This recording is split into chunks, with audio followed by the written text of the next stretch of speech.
अंकित जी बस 1 मिनट रह रहे।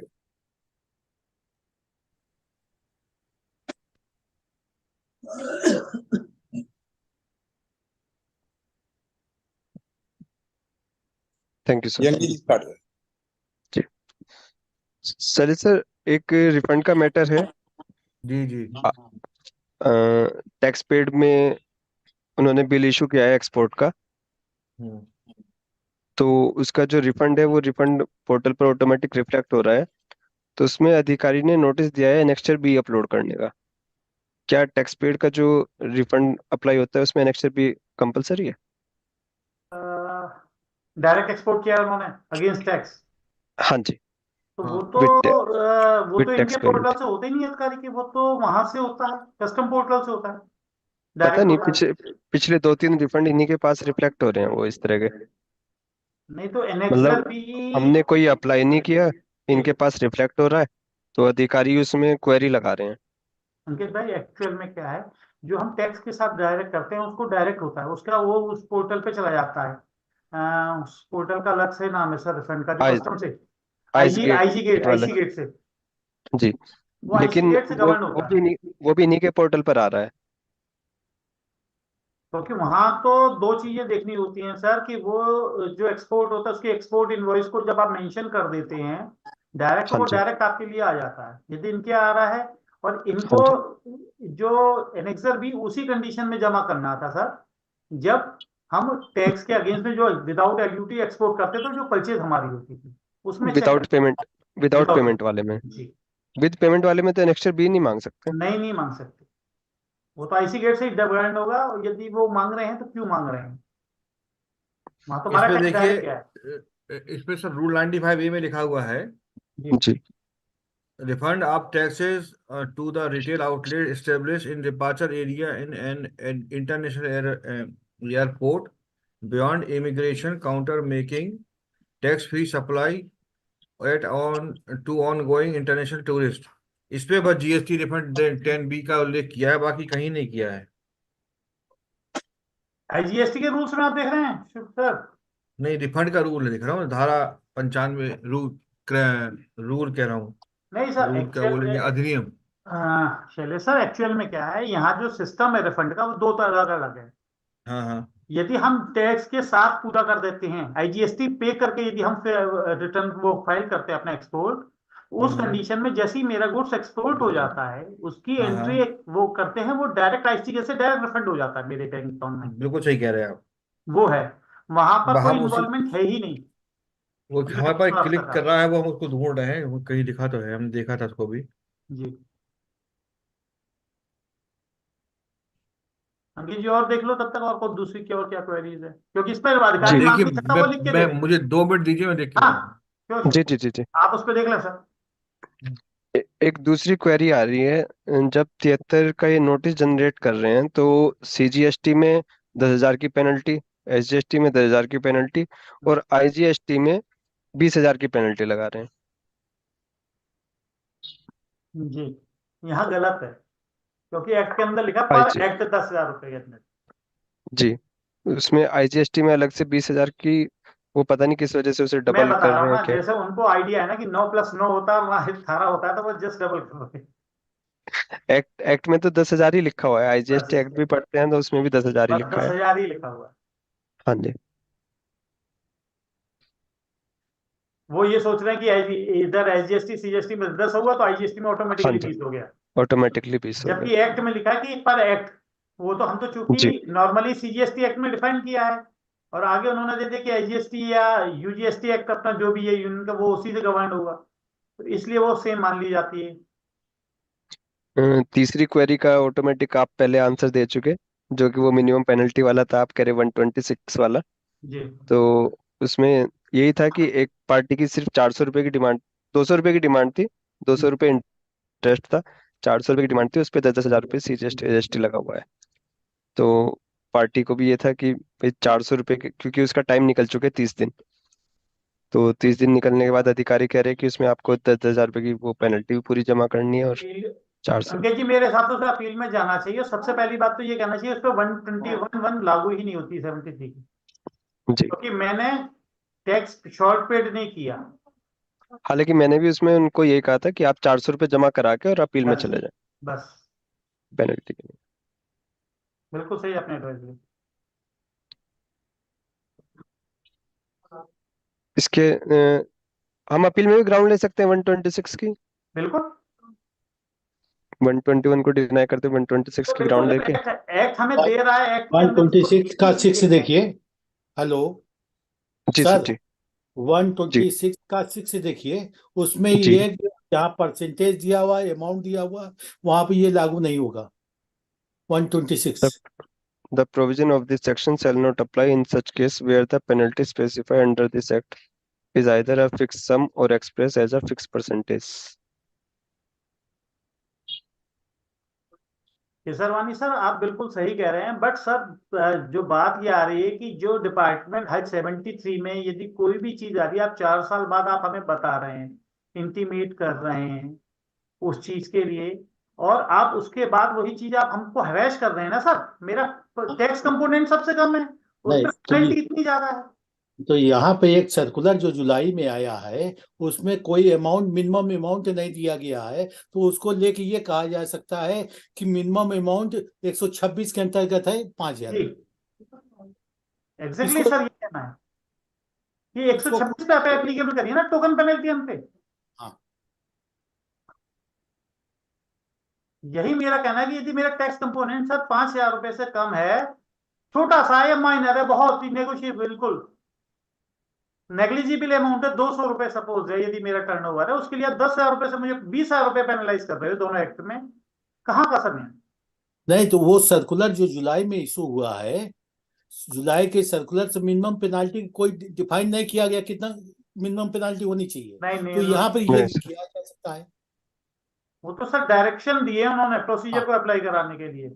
हाँ, मिनिमम पेनाल्टी की पे छोड़ दिया जाए, उस पर ना हाँ किया जाए। तो उस मिनिमम पेनाल्टी कितना है वो बताया नहीं गया उसमें। तो हम 126 मान सकते हैं। जी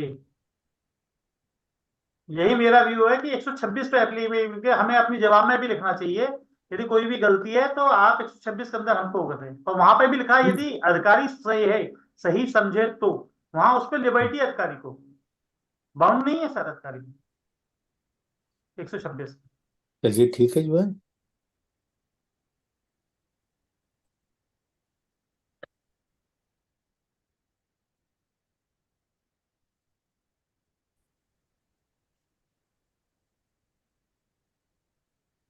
अंकित जी और कोई है, हो गई सारी थी? जी नहीं सर, एक और क्वेरी आ रही थी। जो वो 9 और 9C को लेकर है, जिसमें क्या हुआ, जब पार्टी ने अपनी R1 और फाइल की तो उसकी टर्नओवर गलती से 30,000 की जगह 3 लाख डल गई R1 में? इसी R1 में। तो जब वो टर्नओवर हुई वो पूरी 2 करोड़ से ऊपर पहुंच जाती है R1 के हिसाब से, ठीक है। लेकिन एक्चुअल टर्नओवर उसकी 1 करोड़ 97 लाख थी। ठीक है। तो उस वजह से उसने अपनी 9 नई फाइल की। ठीक है। अब उसके पास नोटिस आता है कि आपकी टर्नओवर 2 करोड़ से ऊपर है, आपने 9 नई फाइल की और आप पे पेनल्टी लायबल है। अंकित जी उसने टैक्स लाइबिलिटी कितने पे एक्सेप्ट करी 3B में? एक वन सत्तानवे नाइन हाँ जी, एक 197 की। सत्तानवे पे करी, तो वो अपने बुक्स जी ऑफ अकाउंट को प्रेजेंट करके बता दे कि मेरी एक्चुअल तो टर्नओवर यही है ना, R1 मेरा बेस नहीं है ना। वहां पर क्लेरिकल मिस्टेक है सर। अब मैं उसे 197 करके अब 9 भी फाइल करना चाह रहा था, लेकिन वहां पर पेनल्टी शो कर रहा है। अब कर रहा है, अब करेगा, हाँ जी। अब तो करेगा। किस वजह से? वो तो लेट ड्यू डेट के बाद लेट मांग मान रहा है ना, लेट फाइलिंग मान रहा है ना वो उसको। नहीं, अगर 2 करोड़ से कम है फिर तो नहीं मांगनी चाहिए ना। तो आप फिगर फाइल करने के बाद भी मान रहा है। सर इसमें हाँ जी। एक हमारा रिक्वेस्ट है जी कि सर। अगर ऑडिट बैलेंस शीट लगा दी जाए, हमारे केस में हुआ था। जी ऑडिट बैलेंस शीट पूरी रिपोर्ट के साथ हमने सबमिट किया, एक्सेप्ट कर लिया उन्होंने कि आपके 2 करोड़ ठीक। के नीचे। हाँ वो बस भी हम चाहिए अपना सर, रिप्लाई। बैलेंस शीट है बिल्कुल। मैं तो बस इसलिए जानना चाह रहा था, मैंने कहा अगर किसी ने लेट बाद में फाइल की हो 9, तो उसमें सभी के पास लेट फीस आ रही है या सिर्फ इसी नहीं पार्टी को सर वो तो प्रॉब्लम है, तो ज्यादातर इसलिए। आप बता रहे हैं कि कुछ लोग जो फाइल कर रहे हैं उसमें आ रही है सर, काफी लोग बता रहे हैं आ जी, रही है, मैंने तो नहीं फाइल की है। मतलब टर्नओवर कम होने के बावजूद भी लेट हाँ फीस हाँ शो हो हाँ रही ये है। भी फाइल। वो टर्नओवर नहीं देख रहा वो सर, वो डेट ऑफ लाइन बन रहा है, यानी वहां पर वही है कि मैंडेटरी तो है 2 लाख 2 करोड़ से ऊपर वालों के लिए, जी मगर वो एग्जेम्पशन लिमिट नहीं है। यहाँ है कि जिसको 9 फाइल करता है उस पर लेट फीस कंसीडर करता है। दरअसल में लास्ट 6 मंथ पहले तक तो कोई नहीं फाइल कुछ नहीं था सर, कुछ बिल्कुल नहीं आ रहा था। कुछ नहीं आ रहा। लेकिन अब जब से ये छूट खत्म हुई थी अगस्त के बाद, फिर उसके आने बाद से मैंने तो अभी फाइल की थी, उसके बाद से आना शुरू हुआ। जी जी बिल्कुल। अब अंकित जी देखिए, सबसे बड़ी बात बताएं आपको, पोर्टल की बता दूं, आप आज की डेट में 18 19 17 18 19 20 के यदि आप अपने जी चालान देखना चाहें, आप पे चालान अवेलेबल नहीं है तो आप अपने पोर्टल हाँ से जी डाउनलोड नहीं कर सकते, जी सब हटा दिए गए हैं। सीपीआई नंबर मांगेगा तब देंगे, आप सीपीआई नंबर आप कहाँ से लाएंगे बताइए, यदि आपने उसकी कॉपी नहीं है आप पे। पॉसिबल ही नहीं होता सर। उस टाइम तो आदमी यही सोचता है कि सीपीआई नंबर सब पोर्टल पे पड़ा हुआ है, जब मर्जी तब निकाल लेंगे। अब ये शासन से पूछा जाए आपने क्यों हटाया गया डाटा, मेरा डाटा क्लाउड में पड़ा हुआ है आपके, मुझे कभी भी जरूरत पड़ सकती है, मैं कैसे प्रूव करूंगा। एक लेटेस्ट और आई है, शायद आपकी तरफ आई हो, अभी मेरे हाथों ज्यादा आया है। 18 19 क्वार्टर 1 के जिन लोगों ने फाइल करे हैं R1, उसमें अप्रैल का डाटा आउट हो गया है। अंकित जी आ रही है बस, आप लिंक टूट गया शायद अंकित जी का।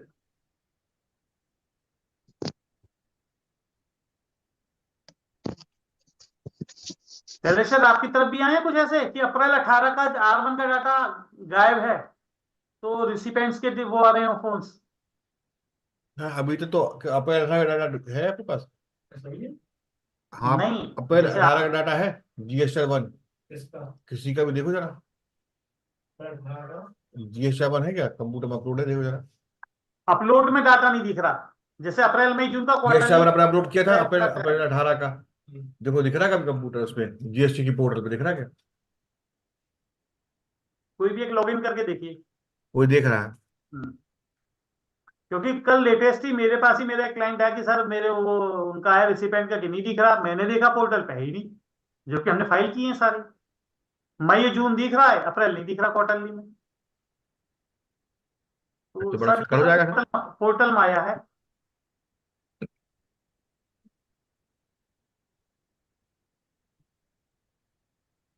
हेलो, हाँ बोथरा जी। है एक क्वेश्चन पूछूं मैं सर? अप्रैल। बोलूं मैं? हाँ बोलिए बोलिए।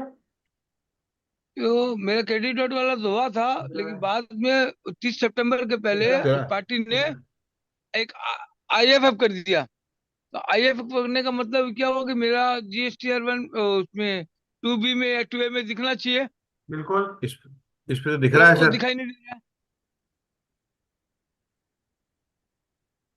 सर बी अप्रैल टू 18 का डेटा दिख रहा बी है। बी टू बी B2B और B2C सब दिख रहा है। हाँ B2B में कहाँ है डाटा सर, मुझे तो दिख नहीं रहा वो पर। तो वो जीरो था ना, नहीं था उसमें B2B कैश वाला बिक्री। देखो सर, B2C नहीं, B2B। अच्छा, B2B रुक जाइए, दूसरी फाइल में जाना B2B पर पड़ेगा। यदि कोई ऐसा हो जिसमें आपने क्वार्टरली रिटर्न फाइल किया हो, मैं समझ गया समझ गया। क्वार्टरली R1 फाइल किया हो किसी का। एक मिनट बता रहा हूँ।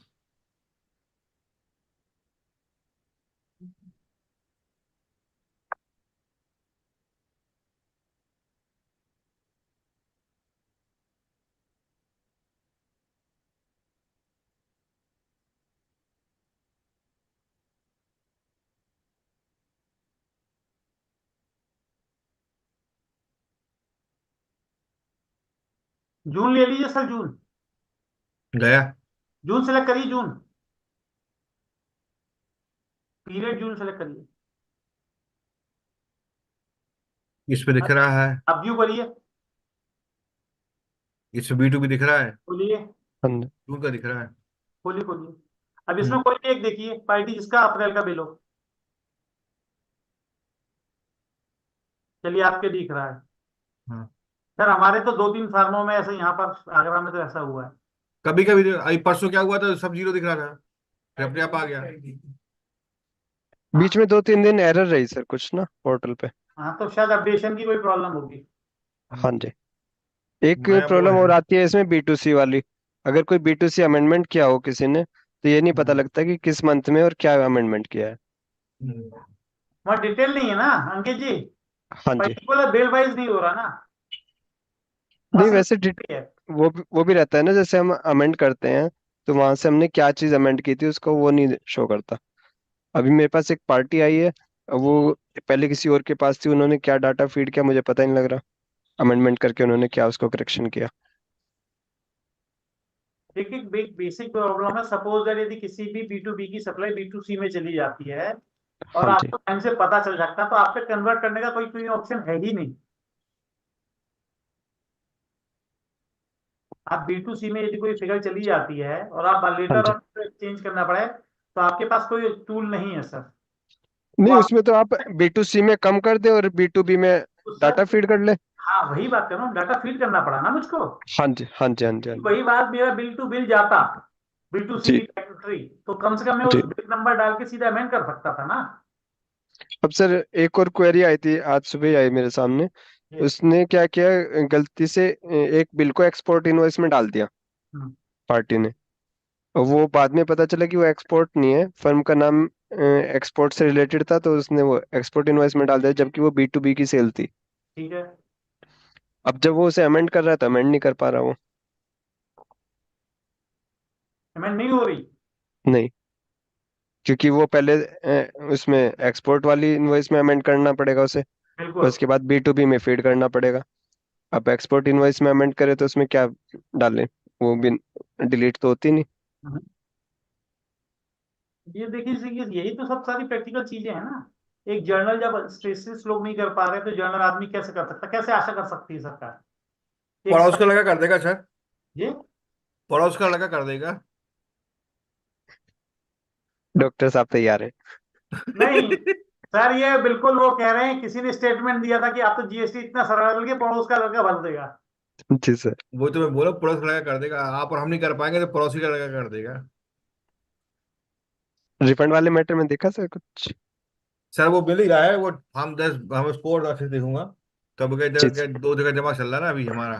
मैं जी भी जी जी। दो देखते हैं अब हमारे आप सर भाई, भी आने उसमें तो वाले होंगे, तो हमारे ये क्या कहें स्पीकर महोदय हमारे। बी बी अ- दाखिल करने की जरूरत नहीं है। जी बी सर। लिखा अंकित जरूरत सर, नहीं है, क्योंकि हम बी का उल्लेख हमें पूरे अब 2 बार में दे चुका हूँ मोटा मोटा।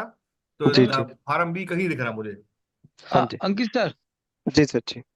मैं कह रहा हूँ जो क्रेडिट नोट के अगेंस्ट में जो 30 अगले साल 30 सितंबर तक का टाइम था, ओ, तो उसने एक तो GST R1 में IVF कर दिया। जी। तो IVF करने का मतलब तो मैं यही जानता हूँ कि मेरा 2A में या 2B में रिफ्लेक्ट करेगा वो, हाँ जी। और दोनों में रिफ्लेक्ट नहीं कर रहा वो।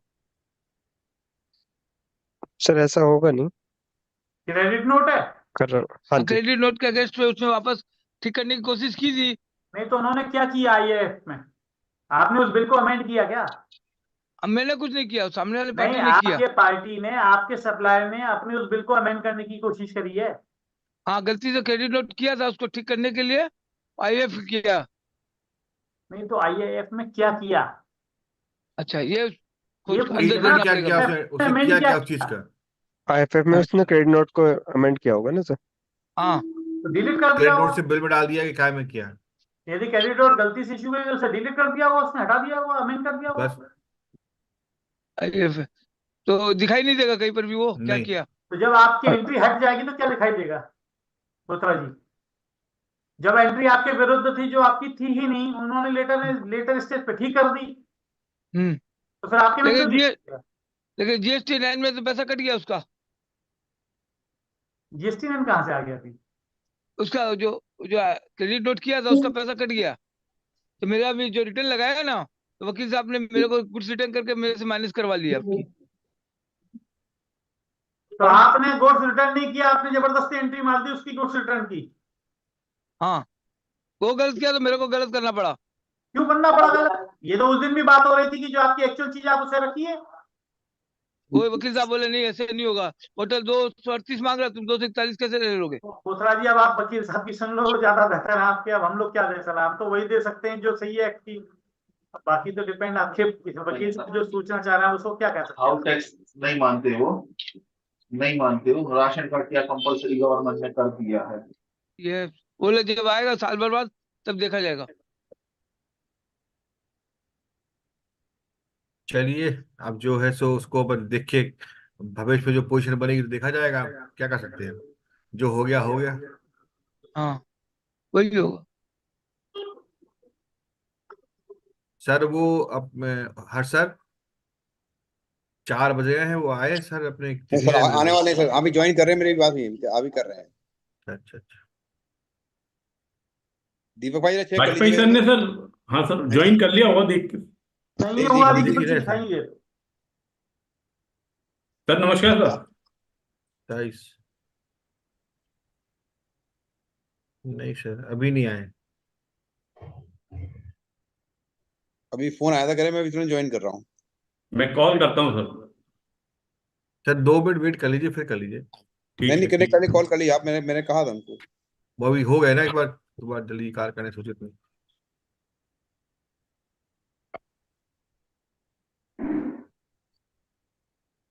कल वो सुप्रीम कोर्ट वाला ऑर्डर आया था, अंकित सर आपको भेजा था मैंने। जी सर, संकरा पेनल्टी का। ज्वाइन हो गए। इसको तुम जो सुप्रीम कोर्ट वाला जो ऑर्डर आया है अंकित, संकरा जी सर। पेनल्टी। उसको थोड़ा प्रॉपर स्टडी करना, और उसको फिर अगले मीटिंग में उसको जो उसको एक बार क्लियर करना कि वो क्या तक किस ठीक। कहाँ सर, तक ज्वाइन इम्पैक्ट कर लिया मारना है। सर्विस वाजपेयी जी ने। बहुत अच्छा है सर, चले सर, वो जजमेंट बहुत अच्छा है। उसको थोड़ा उसको पहले उसको पढ़ लीजिए, फिर उसके बाद अपन उस जी पर जी बात जी, करना उचित रहेगा। ठीक। कोई हाँ नेक्स्ट क्योंकि वीक में। आधा आया है, पूरा नहीं आया सर्वे है। सर ज्वाइन हो गए हैं। अच्छा अच्छा। हाँ दिखने लगे दिखने लगे। आ गए सर।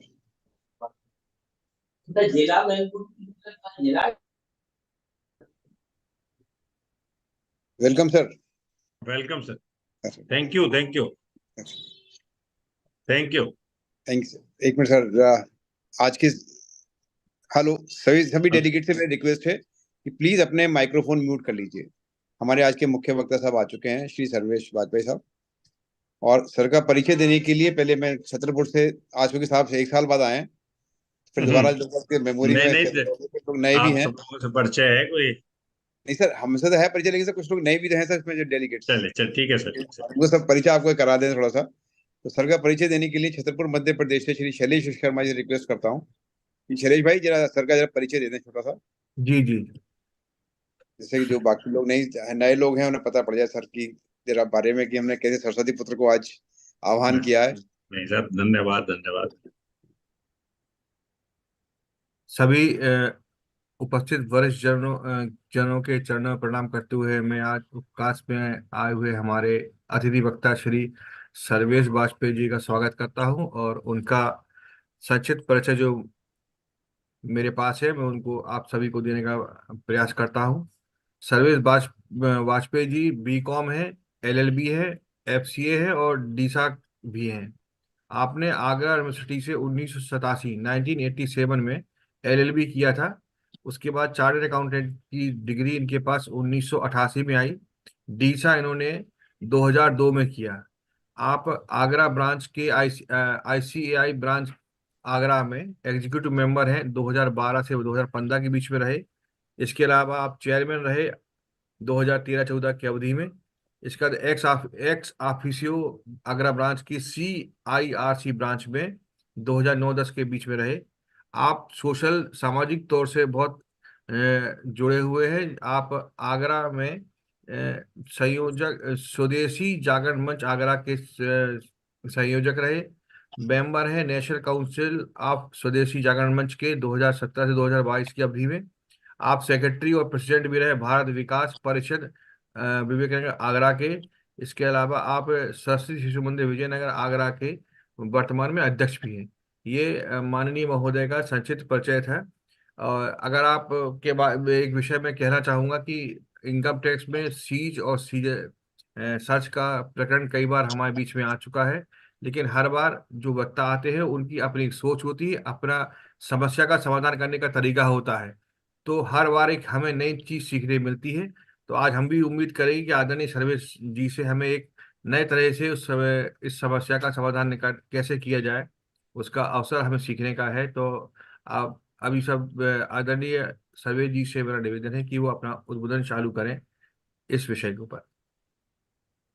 धन्यवाद सभी सम्मानित सदस्यगण और जितने लोग उपस्थित यहाँ एडवोकेट लोग हैं या बिजनेस में लोग हैं, सभी लोगों का हमारी तरफ से स्वागत भी है और अभिनंदन भी है कि आप लोगों ने हमें अपने बीच में बुलाया और ये मौका दिया कि हम आप सबसे फिजिकल ना होते हुए भी, लेकिन मीडिया के इसके जूम के माध्यम से, जूम मीटिंग के माध्यम से आपके सबके साथ कनेक्ट भी हैं।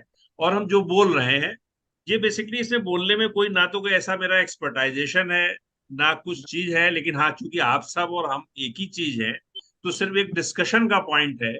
और इन पॉइंटों को हम रखते हैं ये सोच करके कि एक बेसिक चीज का हमारा भी रिवीजन हो जाएगा और आपसे कुछ चीजों के इनपुट भी मिल जाएंगे। तो इन दोनों को ध्यान में रखते हुए हम आज अपनी बात को करेंगे। हमारी आवाज तो आ रही है ना आपके पास में? जी सर, आ रही है सर, आ रही है, ठीक है सर, वेरी क्लियर। ठीक है। कहीं पर भी कोई चीज हो तो आप हमसे पूछ सकते हैं और डिस्कस भी कर सकते हैं। और ऐसा कोई बात भी नहीं है कि हम सारी चीजें बोल रहे हैं। हर जगह पर, हर सिटी में सर्च का एक अलग सिस्टम है, एक्ट कुछ कहता है और हम सब लोग जानते हैं प्रैक्टिकलिटी में बहुत सी चीजें कई बार नहीं भी हो पाती हैं। हर शहर में कौन सी अथॉरिटी है, किसके साथ कैसा टाई अप है, कौन एडवोकेट डील कर रहा है, कौन सीए डील कर रहा है, इन सब के ऊपर भी सर्च सीजर या सर्वे में ये सब चीजें भी बहुत महत्व रखती हैं अपनी अपनी जगह पर।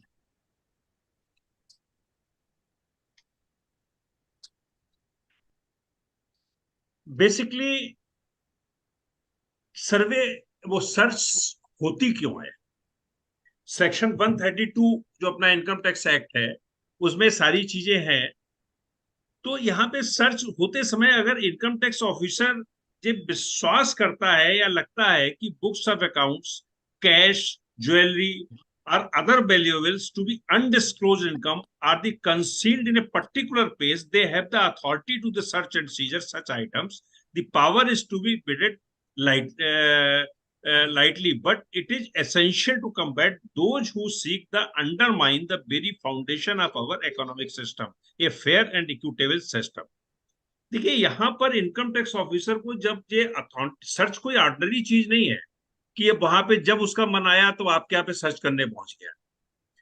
उसके पास में ठोस सबूत होने चाहिए कि इनकी books of accounts, out of the books of accounts इनके पास में स्टॉक है, out of the books of accounts इनके पास ज्वेलरी है, out of the books accounts इनके पास में कैश है, या ऐसे बैंक अकाउंट्स हैं जो डिस्क्लोज नहीं है। जब तक कि उसके पास प्रॉपर प्रूफ ना हो, वो बिलीव ना करे या वैल्यूएबल्स ना हो, तब तक सर्च नहीं हो सकती है। अच्छा, यहाँ पे सर्च और सर्वे का थोड़ा डिफरेंस भी आप समझ लीजिए क्या है। सर्वे में तो वो बिजनेस प्रीमिसेस को ही सर्च कर सकता है। सर्वे में वो आपके घर पे नहीं आएगा, सर्वे में आपके सिर्फ बिजनेस प्रीमिसेस पर ही सर्च करेगा और पर्टिकुलर जो एड्रेस होगा जिसके आधार पर सर्च वारंट होगा वहीं पर ही वो सर्वे करेगा।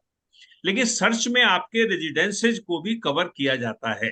रेजिडेंशियल या ऐसी प्लेसेस जो आपने का बिजनेस हो तो रहा है लेकिन इनकम टैक्स में डिस्क्लोज है या नहीं है, ऐसी किसी भी प्लेस पर सर्च की जा सकती है।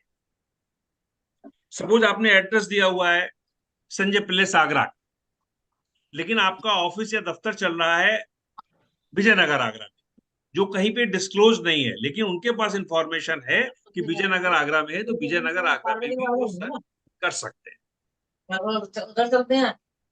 हाँ जी,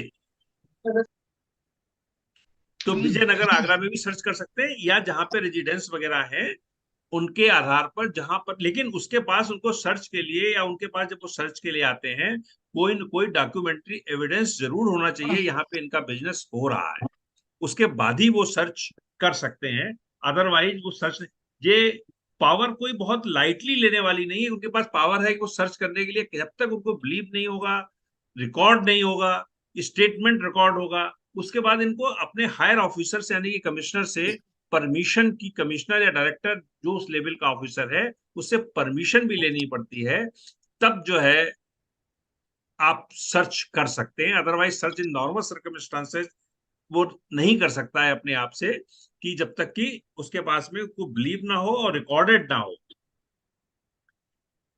इसमें मेन चीज है, अब रिकॉर्ड कब करेगा?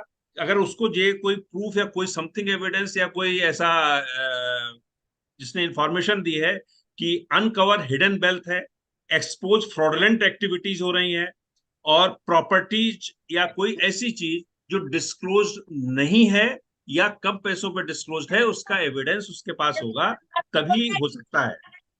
अच्छा, पावर्स के साथ साथ में उसकी रिस्पॉन्सिबिलिटी भी है कि ऑफिसर जो heavy responsibility, the act outlines the strict safeguard of the prevent misuse. अगर कोई ऐसी सर्च अनऑथराइज तरीके से कोई करता है तो हम लोग उसके खिलाफ हाई कोर्ट से इमीडिएट स्टे भी ला सकते हैं। हालांकि उसके लिए और कोई अथॉरिटी नहीं है एक्सेप्ट द जो जुडिशियल हाई कोर्ट है। हम वहां से, कई बार ऐसा होता है कि उन्होंने इलीगल तरीके से सर्च कर दी तो, और कोई उसके पास ऑथेंटिक प्रूफ नहीं है, तो हम वहां पर सर्च को खारिज भी करा सकते हैं और सर्च को रोक भी सकते हैं, लेकिन this will be with the intervention of the concern high court.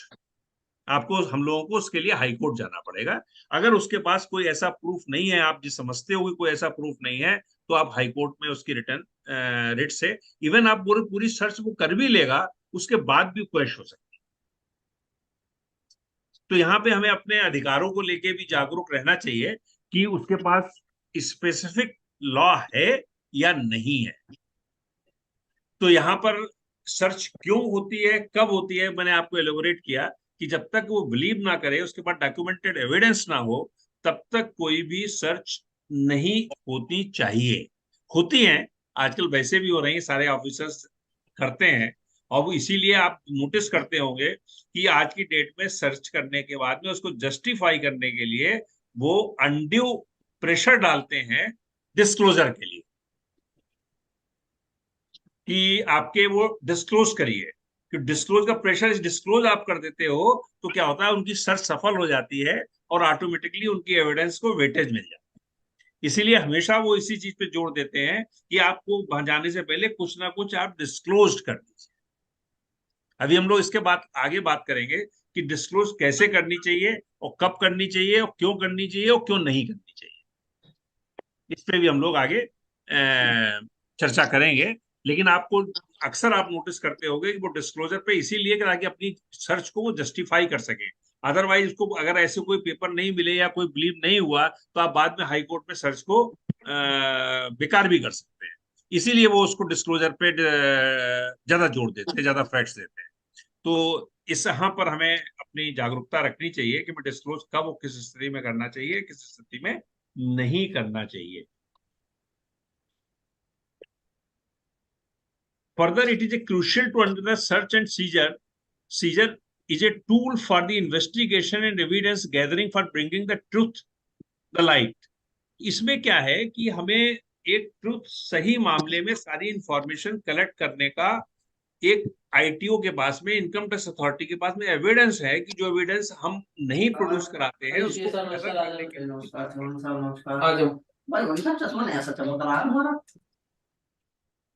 Search करते हैं कि हम वो सारी इंफॉर्मेशंस को गैदर कर सकें, या ऐसे चीजें जो हम वहां पे इनकम टैक्स ऑफिस से मंगा नहीं सकते हैं, उनको ऐसा लगता है कोई इस तरह के पेपर, इस तरह का डॉक्यूमेंटेशन है, तो वहां पर वो जो है सर्च करके वो इंफॉर्मेशन या डॉक्यूमेंट्स गैदर्ड कर सकते हैं, लेकिन दैट शुड बी डॉक्यूमेंटेड।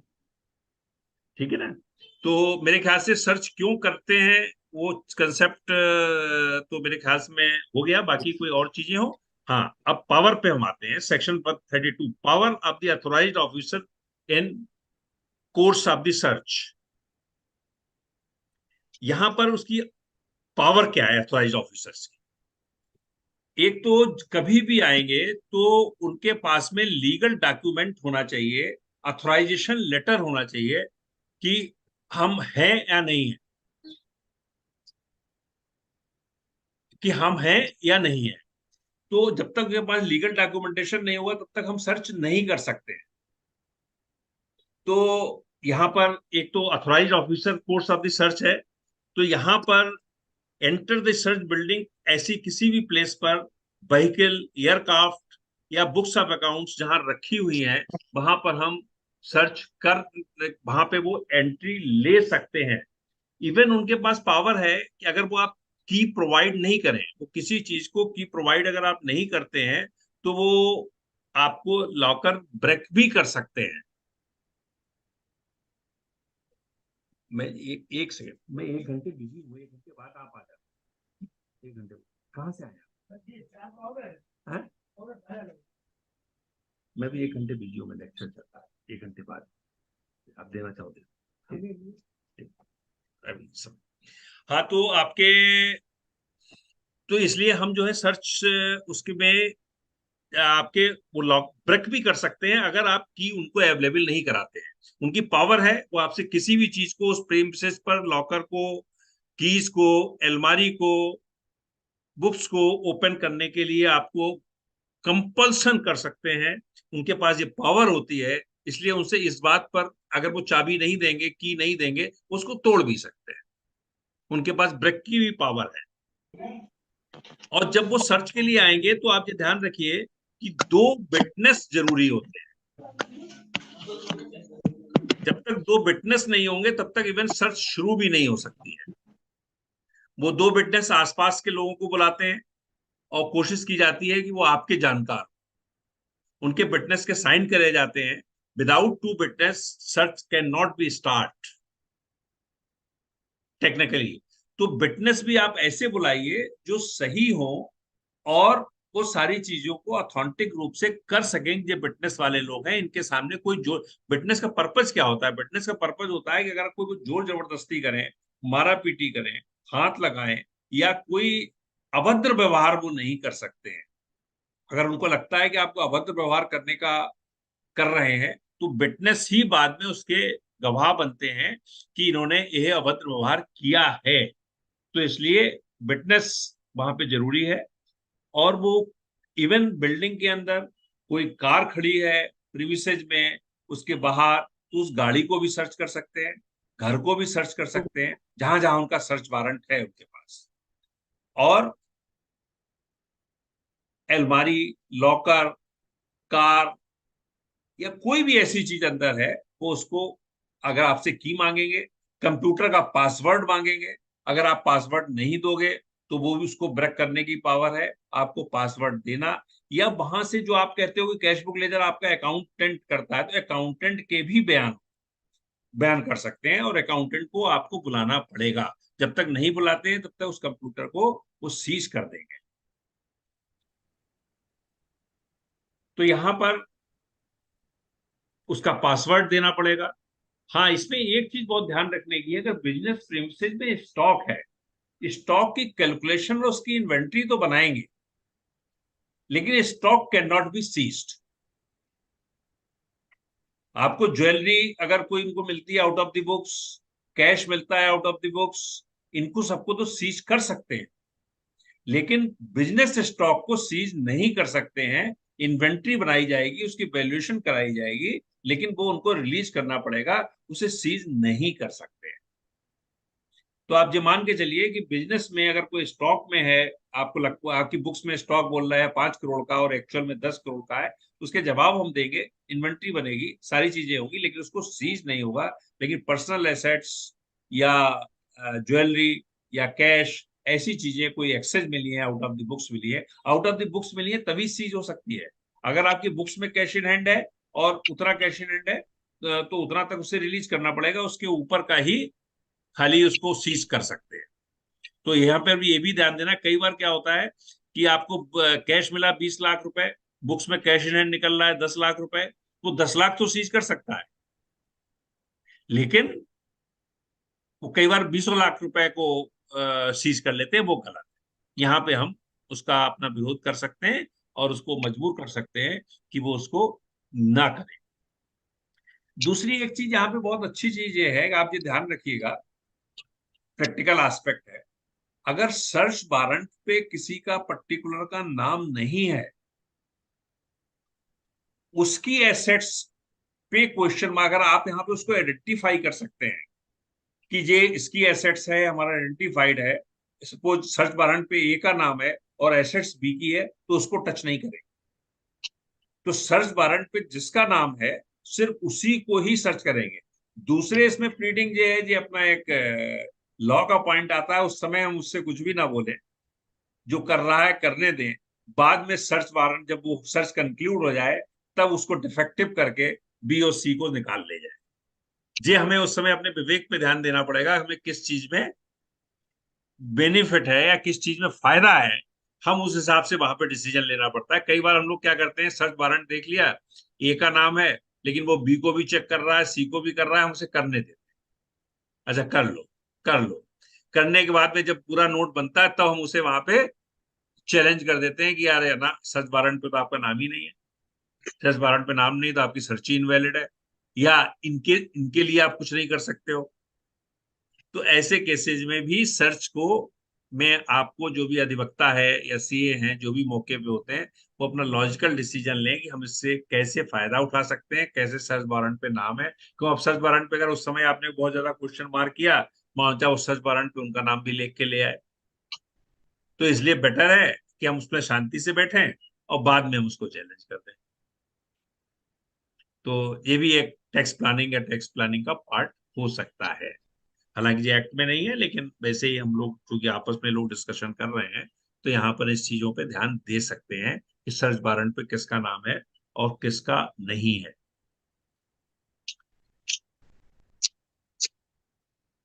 और इनकम टैक्स अथॉरिटी के पास पावर है कि वो इसमें पुलिस ऑफिसर की या किसी की भी हेल्प ले सकता है with the permission approved by the principal commissioner income tax, CCIT, PDGIT या DGIT according with the prescribed procedure. वो पुलिस की भी मदद ले सकता है। अगर किसी लेडी की तलाशी लेनी है तो लेडी की तलाशी के लिए लेडी अफसर होगी या पुलिस की लेडी अफसर होगी, तो किसी को भी इसका आपके इंतजाम कर सकता है जो उसकी पावर में आता है। तो यहाँ पर उसकी पावर भी है काफी, उस पावर से भी हम लोगों को परिचित होना चाहिए। वैसे मैक्सिमम लोग, हमारे लोगों में से सब लोग जानते ही हैं, लेकिन फिर भी उस पावर को कितना अनऑथराइज तरीके से वो उसका यूज ना करें, क्योंकि कई बार वो स्टॉक को भी सीज कर देते हैं, कई बार जो एविडेंस है हमारे पास उतनी ज्वेलरी को भी सीज कर देते हैं। जो एक्सेस ज्वेलरी है सिर्फ उसी को सीज कर सकते हैं, अदरवाइज वो नहीं कर सकते हैं। इसको आप रिकॉर्ड बना करके देखिएगा, करिएगा।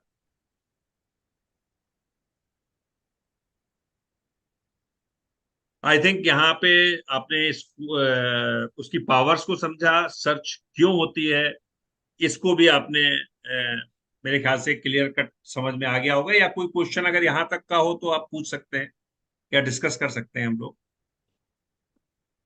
किसी के पास कोई क्वेरी हो या कोई ऐसा चीज हो जहाँ पे पावर को लेकर के या क्यों सर्च होती है इसको लेकर के, अगर किसी के दिमाग में कोई चीज है तो। वाजपेयी सर, मैं एक चीज आपसे डिस्कस करना चाहूंगा कि अगर वेल्थ टैक्स के रिटर्न में हमने कोई भी ज्वेलरी दिखाई है तो वो भी सर्च के दायरे से बाहर होनी चाहिए। सर्च के दायरे से तो बाहर नहीं होती, लेकिन उसको वो सीज नहीं कर सकते अगर वेल्थ टैक्स में वो डिस्क्लोज्ड है।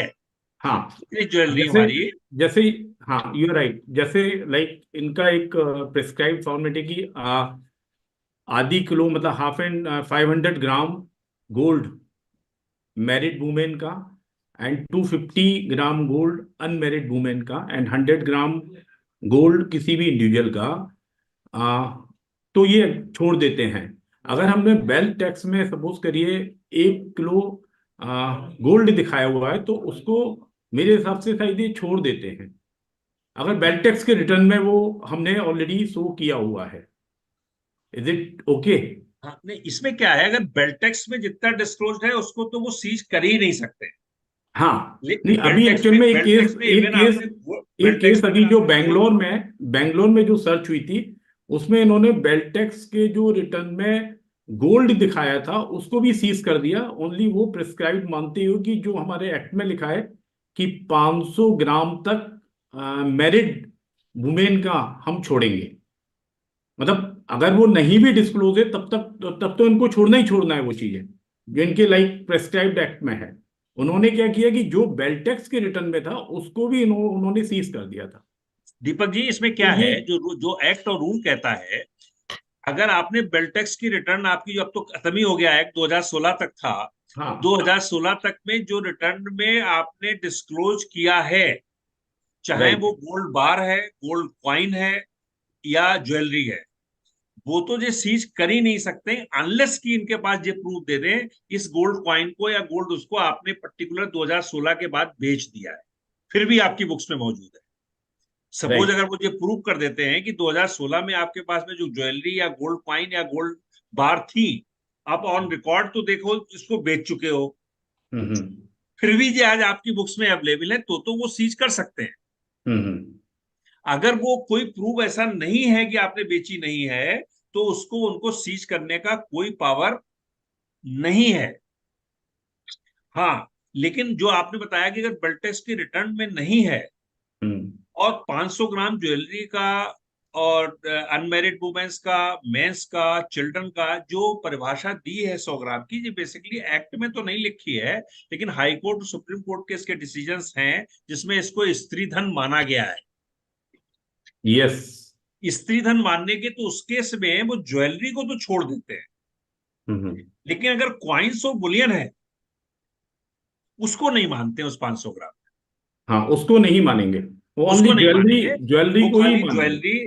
ज्वेलरी या मेंस की ज्वेलरी, मेंस की चेन, मेंस का हाथों वाला या अंगूठी या व्हाटएवर जो कुछ भी है वो तो मान लेते हैं और माननी चाहिए।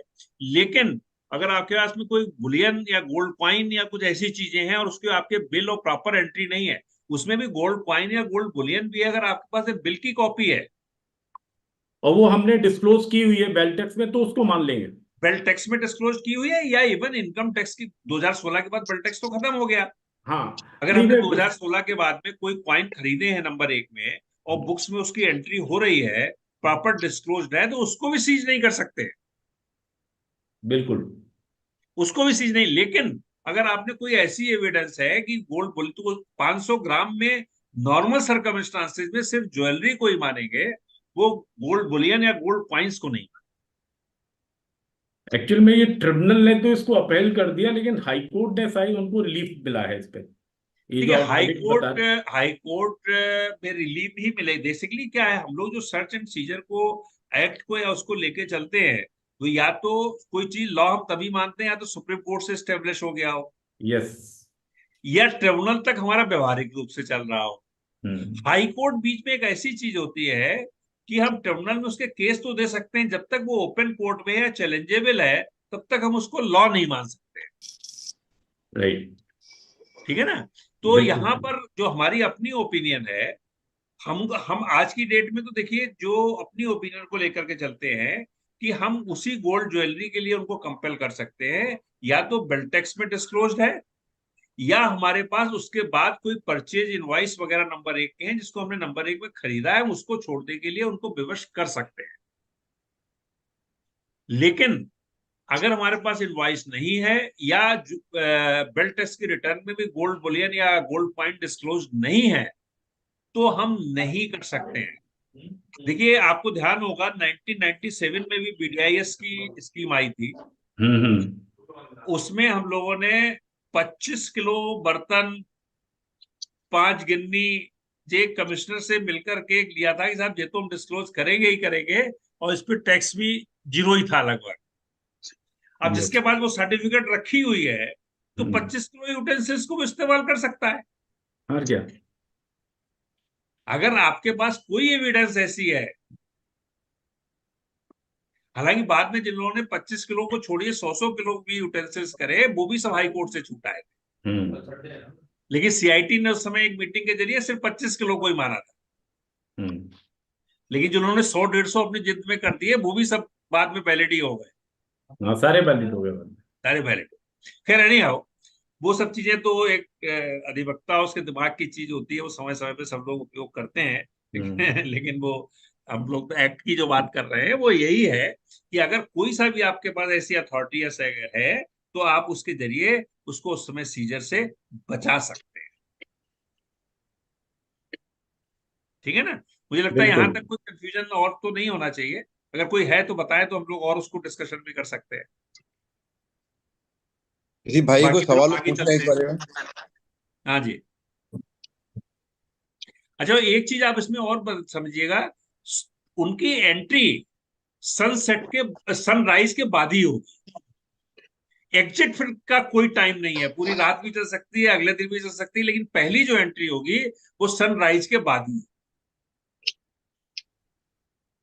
एग्जिट का कोई टाइम नहीं लिखा है, यानी कि एग्जिट नहीं, कि एग्जिट का कोई टाइम नहीं। हाँ, लेकिन आपके ड्यूरिंग सर्च आपको किसी भी रोज किसी क्रिया के लिए, पूजा के लिए, आप मान लिया पूजा करते हो 2 घंटे, तो आपको वो नहीं कर सकते हैं कि आप 2 घंटे पूजा मत करिए, आप मेरे सामने बैठिए, आप आराम से 2 घंटे पूजा करिए, आपको बिल्कुल नहीं रोकेंगे। नैतिक करिए। आप कहते हो रात को मैं तो 9 बजे सोता हूँ, तुमको सर्च बंद करनी पड़ेगी, आपको सोने के लिए लीव करना पड़ेगा, वो अपने आप जो देख सकते हैं वो देखेंगे, अदरवाइज वहां पे उसको लॉक कर देंगे, अगले दिन सुबह शुरू करेंगे, लेकिन आपकी दैनिक क्रियाओं में वो बाधा नहीं डाल सकते हैं। टेक्निकली होता क्या है, हम लोग खुद ही उनके सामने सरेंडर हो जाते हैं कि नहीं नहीं कोई बात नहीं, बैठे हुए रोज 10 बजे सोते हैं, आज 2 बजे सो जाएंगे, 3 बजे, वो एक अलग मैटर है। लेकिन अगर आप उनके सामने कंपेल करेंगे कि हमारा टाइम तो भाई 9 बजे सोने का है, मैं तो 9 बजे सोने जा रहा हूं, वो आपको बिल्कुल कंपेल नहीं कर सकते। तो इन अपनी पावर्स का आप फायदा उठा सकते हैं। आपको लगता है, आप कहते हो नहीं साहब हम तो रोज 2 घंटे पूजा करते हैं, तो आप मुझे नहीं कह सकते कि आज आप पूजा मत करिए, आप 2 घंटे इत्मीनान से पूजा कर सकते हैं। बिल्कुल बिल्कुल सही कह रहे हैं। है ना? वो आप आराम से अपनी दैनिक क्रियाओं में आपके कोई बाधा, इवन अगर आप ये कहते हो कि लेडी की अलमारी है, आप कहते हो कि हमारी वाइफ की अलमारी है, अब वाइफ की अलमारी तो आप खुद भी नहीं खोलने की हिम्मत कर पाते हो, वो क्यों खोलेंगे? तो उस केस में उन्हें लेडी अफसर को बुलाना पड़ेगा, वही अलमारी खोले। जी, आप यहाँ पे अगर आप कुछ नहीं कहोगे, उन्होंने खोल दिया तो खोल दिया, लेकिन अगर आप कोई ऐसा कोई लगा दोगे कि ये लेडी अलमारी है भाई, मैं खुद नहीं खोलता हूं, आप कैसे खोलोगे, तो उनको मजबूरन लेडी ही अफसर को बुलाना पड़ेगा। ये सब चीजें आपकी पावर में आती है, आप उनको रिस्ट्रिक्ट कर सकते हो एक। बिल्कुल हाँ, लेकिन उनके अनलिमिटेड पावर ये है कि अगर आपको कहते हैं अलमारी खोलो, आप नहीं खोल रहे, तो वो तोड़ भी सकते हैं। लेडी का केस में वो लेडी अफसर के सामने तोड़ेंगे, लेकिन तोड़ने की उनकी पावर है। या तो आप उन्हें चाबी दे दो, नहीं तो तोड़ भी सकते हैं। तो, तो यहां पर ऐसी चीजों के लिए आप लगा सकते हो। और तीसरी चीज, अब पता नहीं मुझे यहाँ पर डिस्कस करनी चाहिए कि नहीं करनी चाहिए कि आपको कभी लगता है कि पर्टिकुलर किसी लॉकर में कोई चीज नहीं है, आपको दृढ़ विश्वास है, उसकी चाबी तो बिल्कुल कह दो ये तो खो गई, तो वो तोड़ने में लगे रहेंगे, आपका आधा टाइम बच जाएगा, उसमें तो निकलेगा कुछ नहीं, वो समझेंगे जी इसी में सब कुछ है। तो ये सब प्रैक्टिस है, आप लोग समय समय पर अपनी इस्तेमाल उसको कर सकते हैं, ठीक है ना? तो यहाँ पर मुझे लगता है कि क्या चीज सीज कर सकते हैं, क्या पावर है, वो मोटे तौर पे हमने डिस्कस कर ली। अब स्कोप ऑफ द सर्च क्या है?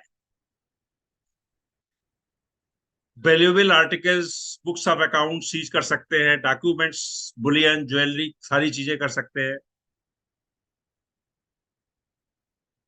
Region to any person whom notice under section 142(1) or someone under section 131 issued might be issued the books of accounts, documents, fail to produce will not produce such book.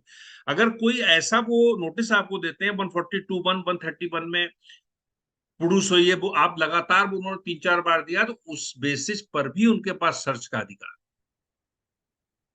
क्यों लगातार आपको notice दे रहे हैं, आप produce ही नहीं कर रहे हो, आप जा ही नहीं रहे हो, 1 बार हुआ, 2 बार हुआ, ऐसे पहली बार में तो नहीं होता है, लेकिन अगर उन्होंने 3-4-5 बार दिया, फिर वो और चीजें उनके पास ऑथेंटिक रिकॉर्ड नहीं भी हैं, तो भी वो सर्च करने की पावर उनके पास है कि उस बिहाफ पर भी वो सर्च कर सकते हैं। या उनको कोई ऐसा लगता है कि इनकी ज्वेलरी, सपोज फॉर एग्जांपल किसी एक पर्टिकुलर की ज्वेलरी है वो दूसरे के पास रहती है, उनके पास कोई ऐसी एविडेंस है, विश्वास है, तो उस पर्टिकुलर प्रीमिसेस में या उस घर पर भी ज्वेलरी कर सकते हैं, सर्च कर सकते हैं। उनको बिलीव होता है एक ही ज्वेलरी सी के घर रखी है, या एक का कैश सी के यहाँ रखा है, सी का अपना नहीं है, उसका पता चलता है कि पैन नंबर भी नहीं है, या कोई भी चीज नहीं है, उसका घर का प्यून है, तो वो सी के यहाँ पर भी सर्च कर सकता है, और उसके बयान के आधार पर एक ही एसेट्स मान सकता है। तो यहां पर ये जरूरी है कि, लेकिन हाँ उसके पास कोई न कोई एविडेंस रिकॉर्ड होना चाहिए कि सी एक नॉमिनी है या नॉमिनेटेड पर्सन है, ए का या बी का, जिसका कि उसके पास में एसेट्स रखी हुई है, तो वहां पर भी वो कर सकता है। लेकिन सस्पेक्ट करने की कोई ना कोई एविडेंस अफसर के पास जरूर होनी चाहिए। अगर सस्पेक्ट करने की कोई एविडेंस नहीं है तो इवन आप हाई कोर्ट में मानहानि का मुकदमा भी कर सकते हैं। अगर कुछ नहीं मिला या कोई ऐसी चीज हो गई है तो आप उसके ऊपर हमें बदनाम करने के लिए किया गया है। लेकिन ये सारे court of action CIT appeal और ट्रिब्यूनल पे नहीं होते हैं, ये हाई कोर्ट और सुप्रीम कोर्ट में होते सही, बिल्कुल सही कह रहे हैं, कभी कभी सर्च फेल हो जाती है, यू आर राइट। हैं। हमने आपको पहले बता दिया 2 independent witness must be present during the search. एक चीज और ध्यान रखिएगा जो हमेशा बहुत बार गलती होती है, एक पंचनामा जरूर बनता है। पंचनामा में एक एक नंबरिंग होती है कि किस नंबर से किस नंबर के पेपर तक उसकी पंचिंग हुई, क्या पेपर्स हैं, क्या डॉक्यूमेंट्स हैं, कितना कैश सीज किया, कितनी ज्वेलरी सीज करी, कितना और चीज सीज करी, वो सारा एक पंचनामा बनता है। उस पंचनामा पे दोनों के दस्तखत होते हैं, ऑफिसर्स के भी और एसएससी के भी और विटनेस के भी। इस पंचनामा की कॉपी एक जरूर आप अपने पास रखें, क्योंकि यह पंचनामा आपको बाद तक काम देगा। क्योंकि आपको पता नहीं है कि आगे चलकर के अफसर जब असेसमेंट करता है उस पंचनामा के बेस पे कौन से कागज को जोड़ दे, उस पंचनामा से बाहर नहीं जा सकता है अफसर भी।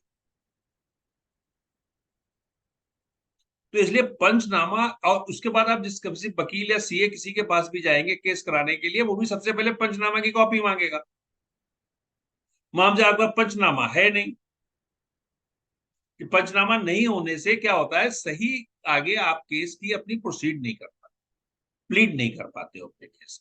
इसलिए पंचनामा की एक कॉपी अगर उनके पास है तो एक कॉपी आपके पास भी होनी चाहिए, और बहुत इंपॉर्टेंट डॉक्यूमेंट है आगे तक के केस के लिए। दूसरी इंपॉर्टेंट चीज है कि जिस टाइम के जो बयान होते हैं उन बयानों को आप बहुत ढंग से,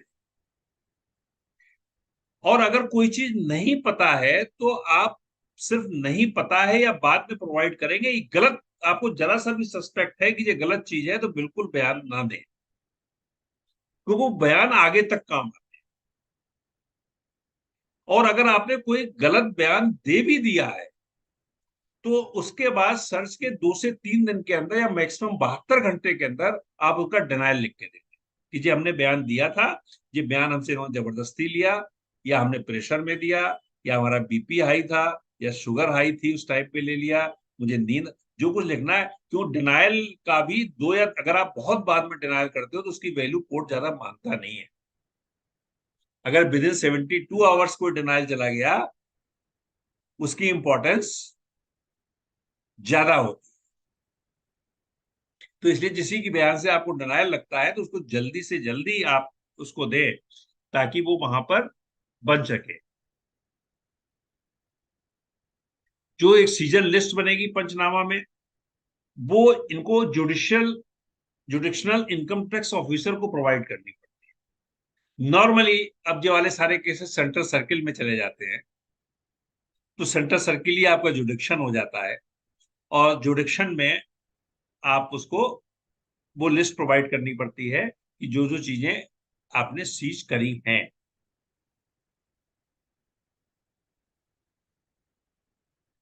तो यहां पर एक इंपॉर्टेंट चीज ये है कि आपके जो सर्च हुई है, सर्च के केस में जो पंचनामा बना है उस पंचनामा की कॉपी बहुत इंपॉर्टेंट है।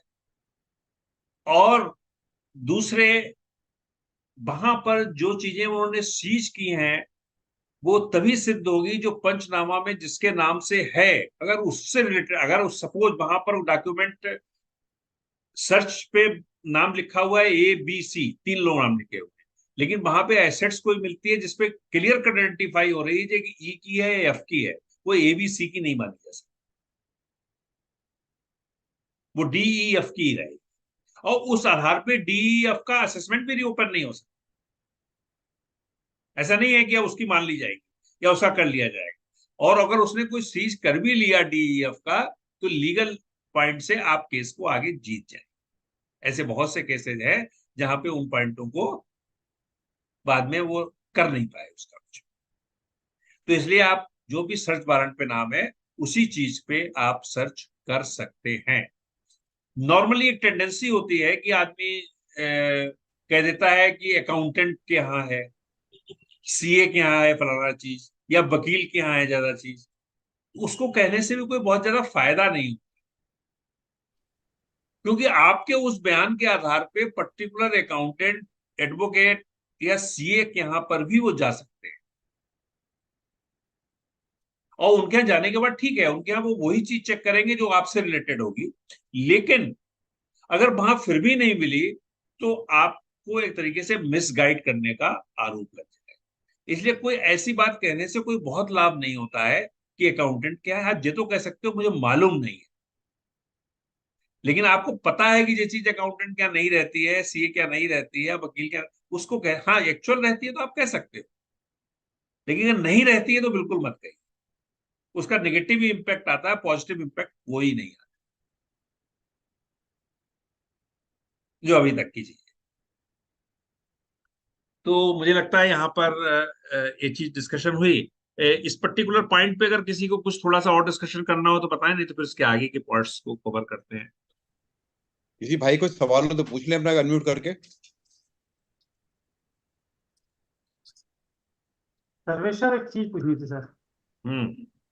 सर क्या बताइए। किसी की शिकायत पर हो सकती है सर सर्च किसी के यहाँ? शिकायत पे सर्च नहीं हो सकती, लेकिन शिकायत के साथ ने कुछ ऐसा एविडेंस प्रूफ दिया है सर्च का। खाली कोरी लिखने से तो कुछ नहीं होगा। कोरी लिखने से 131 में सम्मन तो दे सकता है, 133 में से इंफॉर्मेशन मांग सकता है, या ऐसी चीजें तो कर सकता है। लेकिन अगर उसने कोई एविडेंस नहीं, हाँ आपने उसमें लिख के दिया कि इसका जो लॉकर नंबर है जो डिस्क्लोज नहीं है जहां इनकी एसेट्स है, या आपने कोई ऐसी एविडेंस दी है, जो वाले डॉक्यूमेंटेड इन्होंने पेपर खरीदे हैं, प्रॉपर्टी खरीदी है जिसका कि इनकम टैक्स में, तो हो सकता है। लेकिन अगर आपने कोई एविडेंस या पर्टिकुलर नहीं दिया है तो उसकी कोई खास वैल्यू नहीं है। हाँ 133 में इंफॉर्मेशन मांग सकता है, 131 में सम्मन दे करके उसको बुला सकता है, ऐसा तो कर सकता है, लेकिन सर्च नहीं कर सकता। नहीं, सपोज दैट यदि कंप्लेनेंट ने उसके साथ डिटेल दे देता कि उसकी अनडिस्क्लोज लैंड है, पेपर्स है, या उसके बारे में बता सकता अगर वो देता है तो उसके मतलब- केस में नॉर्मली आईटीओ या इन्वेस्टिगेशन विंग ये करता है, 133 में इंफॉर्मेशन मंगाता है, 131 में सम्मन कॉल करता है। सम्मन में भी वो 5-7 बार नहीं आ सकता है तो सर्च कर सकता है। लेकिन अगर सम्मन में जाके वो सारी एविडेंस दे देता है या नहीं है, या जो कुछ भी करना है, तो सर्च की जरूरत कहाँ रहेगी? उसने सारी, मान लीजिए मेरी एसेट्स है, 148 में केस रिओपन हो जाएगा, सर्च की जरूरत कहाँ रहेगी? हाँ अगर वो नहीं कहता है, वो एक्चुअल उसको बिलीव होता है कागज है, तो सर्च भी कर सकता है इन पेपर को मांगने के लिए। लेकिन नॉर्मली ऐसी शिकायतों पे 133 में इंफॉर्मेशन मांगी जाती है या सम्मन दे करके उसको बुलाया जाता है कंप्लेंट के बाद। ज्यादातर ऐसे ही होता है। ठीक है ना? किसी और भाई को सवाल हो इस बारे में? सर्च एंड सीजर पे कोई जानकारी करना चाह रहा हो, कोई टॉपिक, कोई क्वेश्चन किसी का? सर चले आगे, किसी का नहीं सर। चलिए ठीक है। अब इसके रिलेटेड सेक्शन है। एक तो देखिए 132A है, empower the ITO to issue a search warrant to magistrate who can be authorized। 132A पे तो हम लोग डिस्कशन कर ही चुके हैं। 132 deals with the procedure for the disposal of the seized property। जो उन्होंने प्रॉपर्टी या पेपर या डॉक्यूमेंट सीज किए हैं उनका आगे क्या है। इसमें क्या होता है, it shall be released within the 30 days from the date of the completion of the assessment under section 143, 144 और 147 फॉर रिलेटिंग बीओ डॉक्यूमेंट्स बिहाइंड दिस पीरियड पर। अगर आपका असेसमेंट कंप्लीट हो गया है, चाहे 143 में हुआ है, 144 में हुआ है या 147 में हुआ है, तो वो 30 दिन के अंदर उन पेपर्स को उसको रिलीज करना पड़ेगा। उसके बियॉन्ड रखने के लिए उसे अपने प्रिंसिपल कमिश्नर से परमिशन ले, उसको विद इन 30 days उसको रिलीज करना पड़ेगा। और सेम प्रोसीजर है कि मनी बुलियन या कोई चीज है, इसको 120 दिन के अंदर आपको रिलीज करनी पड़ेगी, 122 days में। लेकिन प्रैक्टिकली ऐसा नहीं हो रहा है। प्रैक्टिकली आपका चाहे कितना पैसा भी सीज पड़ा हो, जब तक आप एप्लीकेशन नहीं देते हो तब तक तो रिलीज पे कार्रवाई शुरू नहीं होती है। और जब आप दे भी देते हो तब वो अप्रूवल मांगना करते हैं, उस प्रोसेस भी 5-4-5-5-6 महीने लग जाते हैं, इवन 2-2 साल लग जाते हैं। तो ये सेक्शन लिखा तो जरूर है लेकिन प्रैक्टिकली हो नहीं रहा है। और आगरा में तो नहीं हो रहा है, आगरा के बाहर भी शायद आप लोग तो हर जगह डील कर रहे हो। तो ये पर्सनल संबंधों में ज्यादा हो गया है, बजाय इसके कि एक्ट में अपने आप तो रिलीज करने का प्रश्न ही नहीं। तो आप लोग भी देख रहे होगे ये परेशानी है, लेकिन हाँ एक्ट के हिसाब से 120 डेज में उसको रिलीज कर देना चाहिए। इंटरेस्ट ये लोग बिल्कुल पे नहीं करते हैं। अगर आपका सब केस सही छूट गया, सब कुछ आप रिलीफ मिल गया, तो इंटरेस्ट तो हमारे उस पर इंटरेस्ट नहीं देते। इंटरेस्ट के लिए बहुत लड़ना पड़ता है, किसी को मिल जाता है किसी को नहीं मिलता, लेकिन नॉर्मल सर्कमस्टांसेस में तो नहीं मिलता, लेकिन मिलना चाहिए। अगर आपको वास्तव में सब चीज छूट गई है, ऑर्डर निल पे असेसमेंट हो गया, रिटर्न इनकम पे हो गया, सब कुछ हो गया, तो बिल्कुल नहीं मिलना चाहिए। एक इसमें बड़ा अच्छी चीज है जो हम लोग यूजुअली यूज करते हैं और अफसर मानते नहीं है, लेकिन हम करा सकते हैं। जैसे उन्होंने कैश सीज कर लिया 1 करोड़ रुपए, अब 1 करोड़ केस होते होते तो 2 साल 3 साल लगेंगे। तो हम लोग क्या करें, इसको उनको लिख के दे दें कि साहब इसको जो हमारी टैक्स की डिमांड है या कोई चीज है आप इसमें एडजस्ट कर। तो उसमें एडजस्ट करा करके फायदा ये हो जाता है, बाद में रिफंड लेना आसान होता है और रिफंड पे ब्याज भी मिल जाती है। तो हम लोग यूजुअली कोशिश ये करते हैं, खासतौर से कैश के केस में, कि कई बार तो हम लोग जानबूझ के डिमांड को क्रिएट करा देते हैं और डिमांड क्रिएट करा के कहते हैं इससे एडजस्ट कर, बाद में वो रिफंड हो सकता है। वो रिफंड कराना आसान, और रिफंड पे ब्याज भी आपको बाकायदा मिल जाती है, और वो पैसा वहां रखा रहेगा, वो मिलेगा नहीं। इसलिए अच्छा ये है कि उस पैसे को डिमांड क्रिएट करा करके, या डिमांड अगर है तो उसमें एडजस्ट करा, वो ज्यादा बेटर ऑप्शन। ठीक है ना? जी। तो मनी बुलियन, ज्वेलरी या कोई भी वैल्यूएबल एसेट्स है, वो 120 दिन के बाद में कवर करी जा सकती है। सेक्शन 143 एक डील होता है जिसमें कि ओथ पर उसको किसी भी आदमी को बुला करके उससे बयान लिए जा सकते हैं, उस प्रॉपर्टी से संबंधित, उस सर्च से संबंधित, आपने जिससे प्रॉपर्टी खरीदी है, या आप उसे दिखा रहे हो कि हमने गोल्ड बुलियन, सपोज किसी की मोहर लगी हुई उसकी ज्वेलरी मिल गई, जो एबीसी एंड कंपनी की मोहर लगी हुई मिल गई, तो एबीसी एंड कंपनी की जब मोहर लगी मिलेगी तो एबीसी ज्वेलर्स को बुला के भी कर सकता है कि आपकी ज्वेलरी है कि नहीं है, आपने दी तो उन्होंने पैसे दिए कि नहीं दिए, किस सन में बेची थी, किस सन में खरीदी थी, ये लाइक दिस, ये बयान भी उससे लिए जा सकते हैं। 133 में आईटीओ इज एम्पावर्ड कि वो जो है कि वो उसको कर ले। तो यहाँ पर जो हमें ज्वेलरी वगैरह मिलती है, आज की ज्वेलरी पे सबके ऊपर मोहर लगी होती है, सब कुछ होता है, तो आप ये भी मान के चलिए कि उस ज्वेलरी के जरिए आपको पता लगाया जा सकता है किस सन में जो ज्वेलरी खरीदी गई है, और उस ज्वेलरी से संबंधित कंसर्न शॉपकीपर, शोरूम या व्हाटएवर, या प्रॉपर्टी खरीदी है तो उसके आदमियों से भी बुला करके संबंध दे करके उससे पूछताछ की जा सकती है, जो उसकी पावर में है।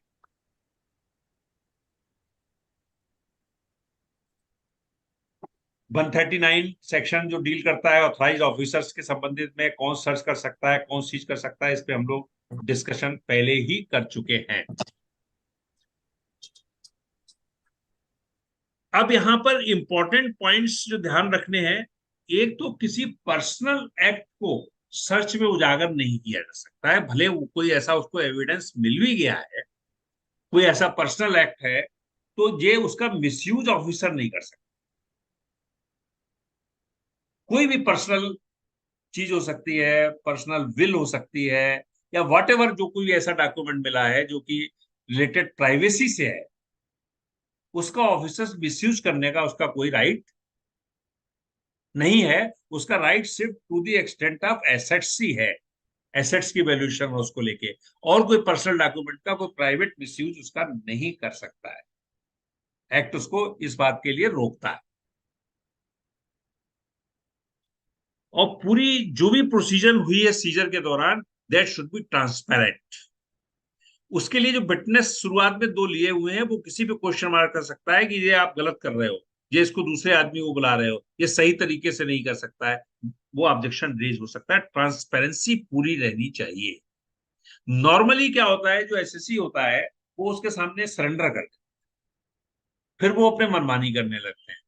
तो सरेंडर नहीं करना है, आपको जागरूक भी रहना है और ट्रांसपेरेंसी के लिए उसे मजबूर भी करना है कि that should be transparent.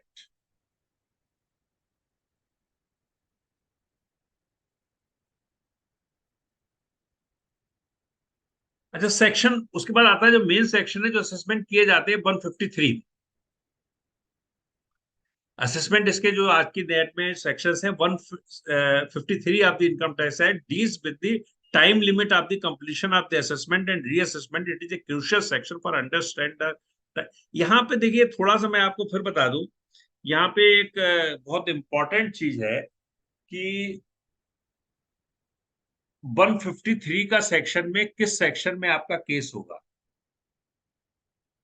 Suppose search warrant पे नाम है ए और बी का, तो 153(3) में ऑर्डर किया जाएगा उसके लिए जिसके नाम सर्च वारंट। लेकिन अगर सपोज सर्च वारंट पे नाम ना होकर के, फॉर एग्जांपल हस्बैंड वाइफ का सर्च वारंट पे नाम है, उसका लड़के का सर्च वारंट पे नाम नहीं है, तो सीज्ड कुछ भी नहीं हुआ। लेकिन बाद में कमिश्नर को जैसा लगा कि इस पे लड़के का नाम नहीं है, लेकिन that should be case should be centralised, कि इनके साथ होना चाहिए, कमिश्नर की पावर में है, उसे सेंट्रल सर्किल में भेज सकता है।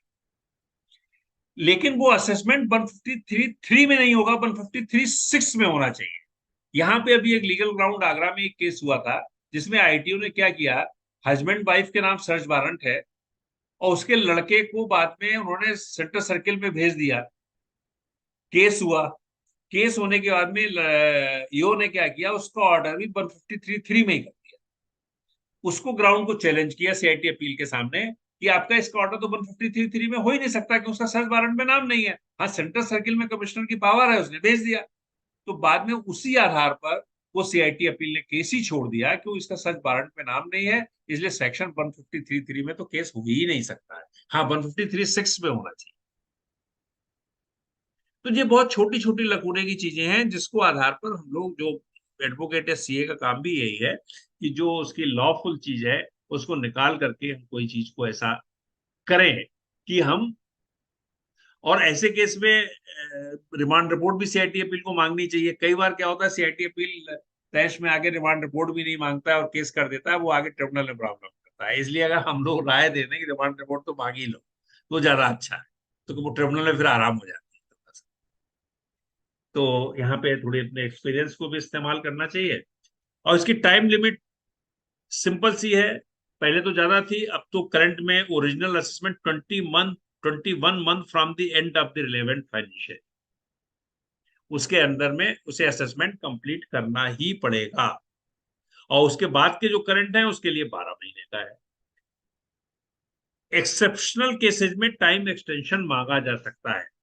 आप लोगों को टाइम एक्सटेंशन के बारे में स्पेशल ऑडिट की कंडीशन भी पता ही होगी, लेकिन फिर भी हम बोल देते हैं कि जो हमारा सेक्शन एक स्पेशल ऑडिट का सेक्शन है, स्पेशल ऑडिट वहां पे अगर ईओ को लगता है कि ये जगलरी ऑफ फिगर्स है, तो स्पेशल ऑडिट की डिमांड कर सकता है। और स्पेशल ऑडिट के केस में अगर वो उसको कमिश्नर अप्रूव कर देता है तो 6 महीने ऑटोमेटिक टाइम लिमिट बढ़ जाती है।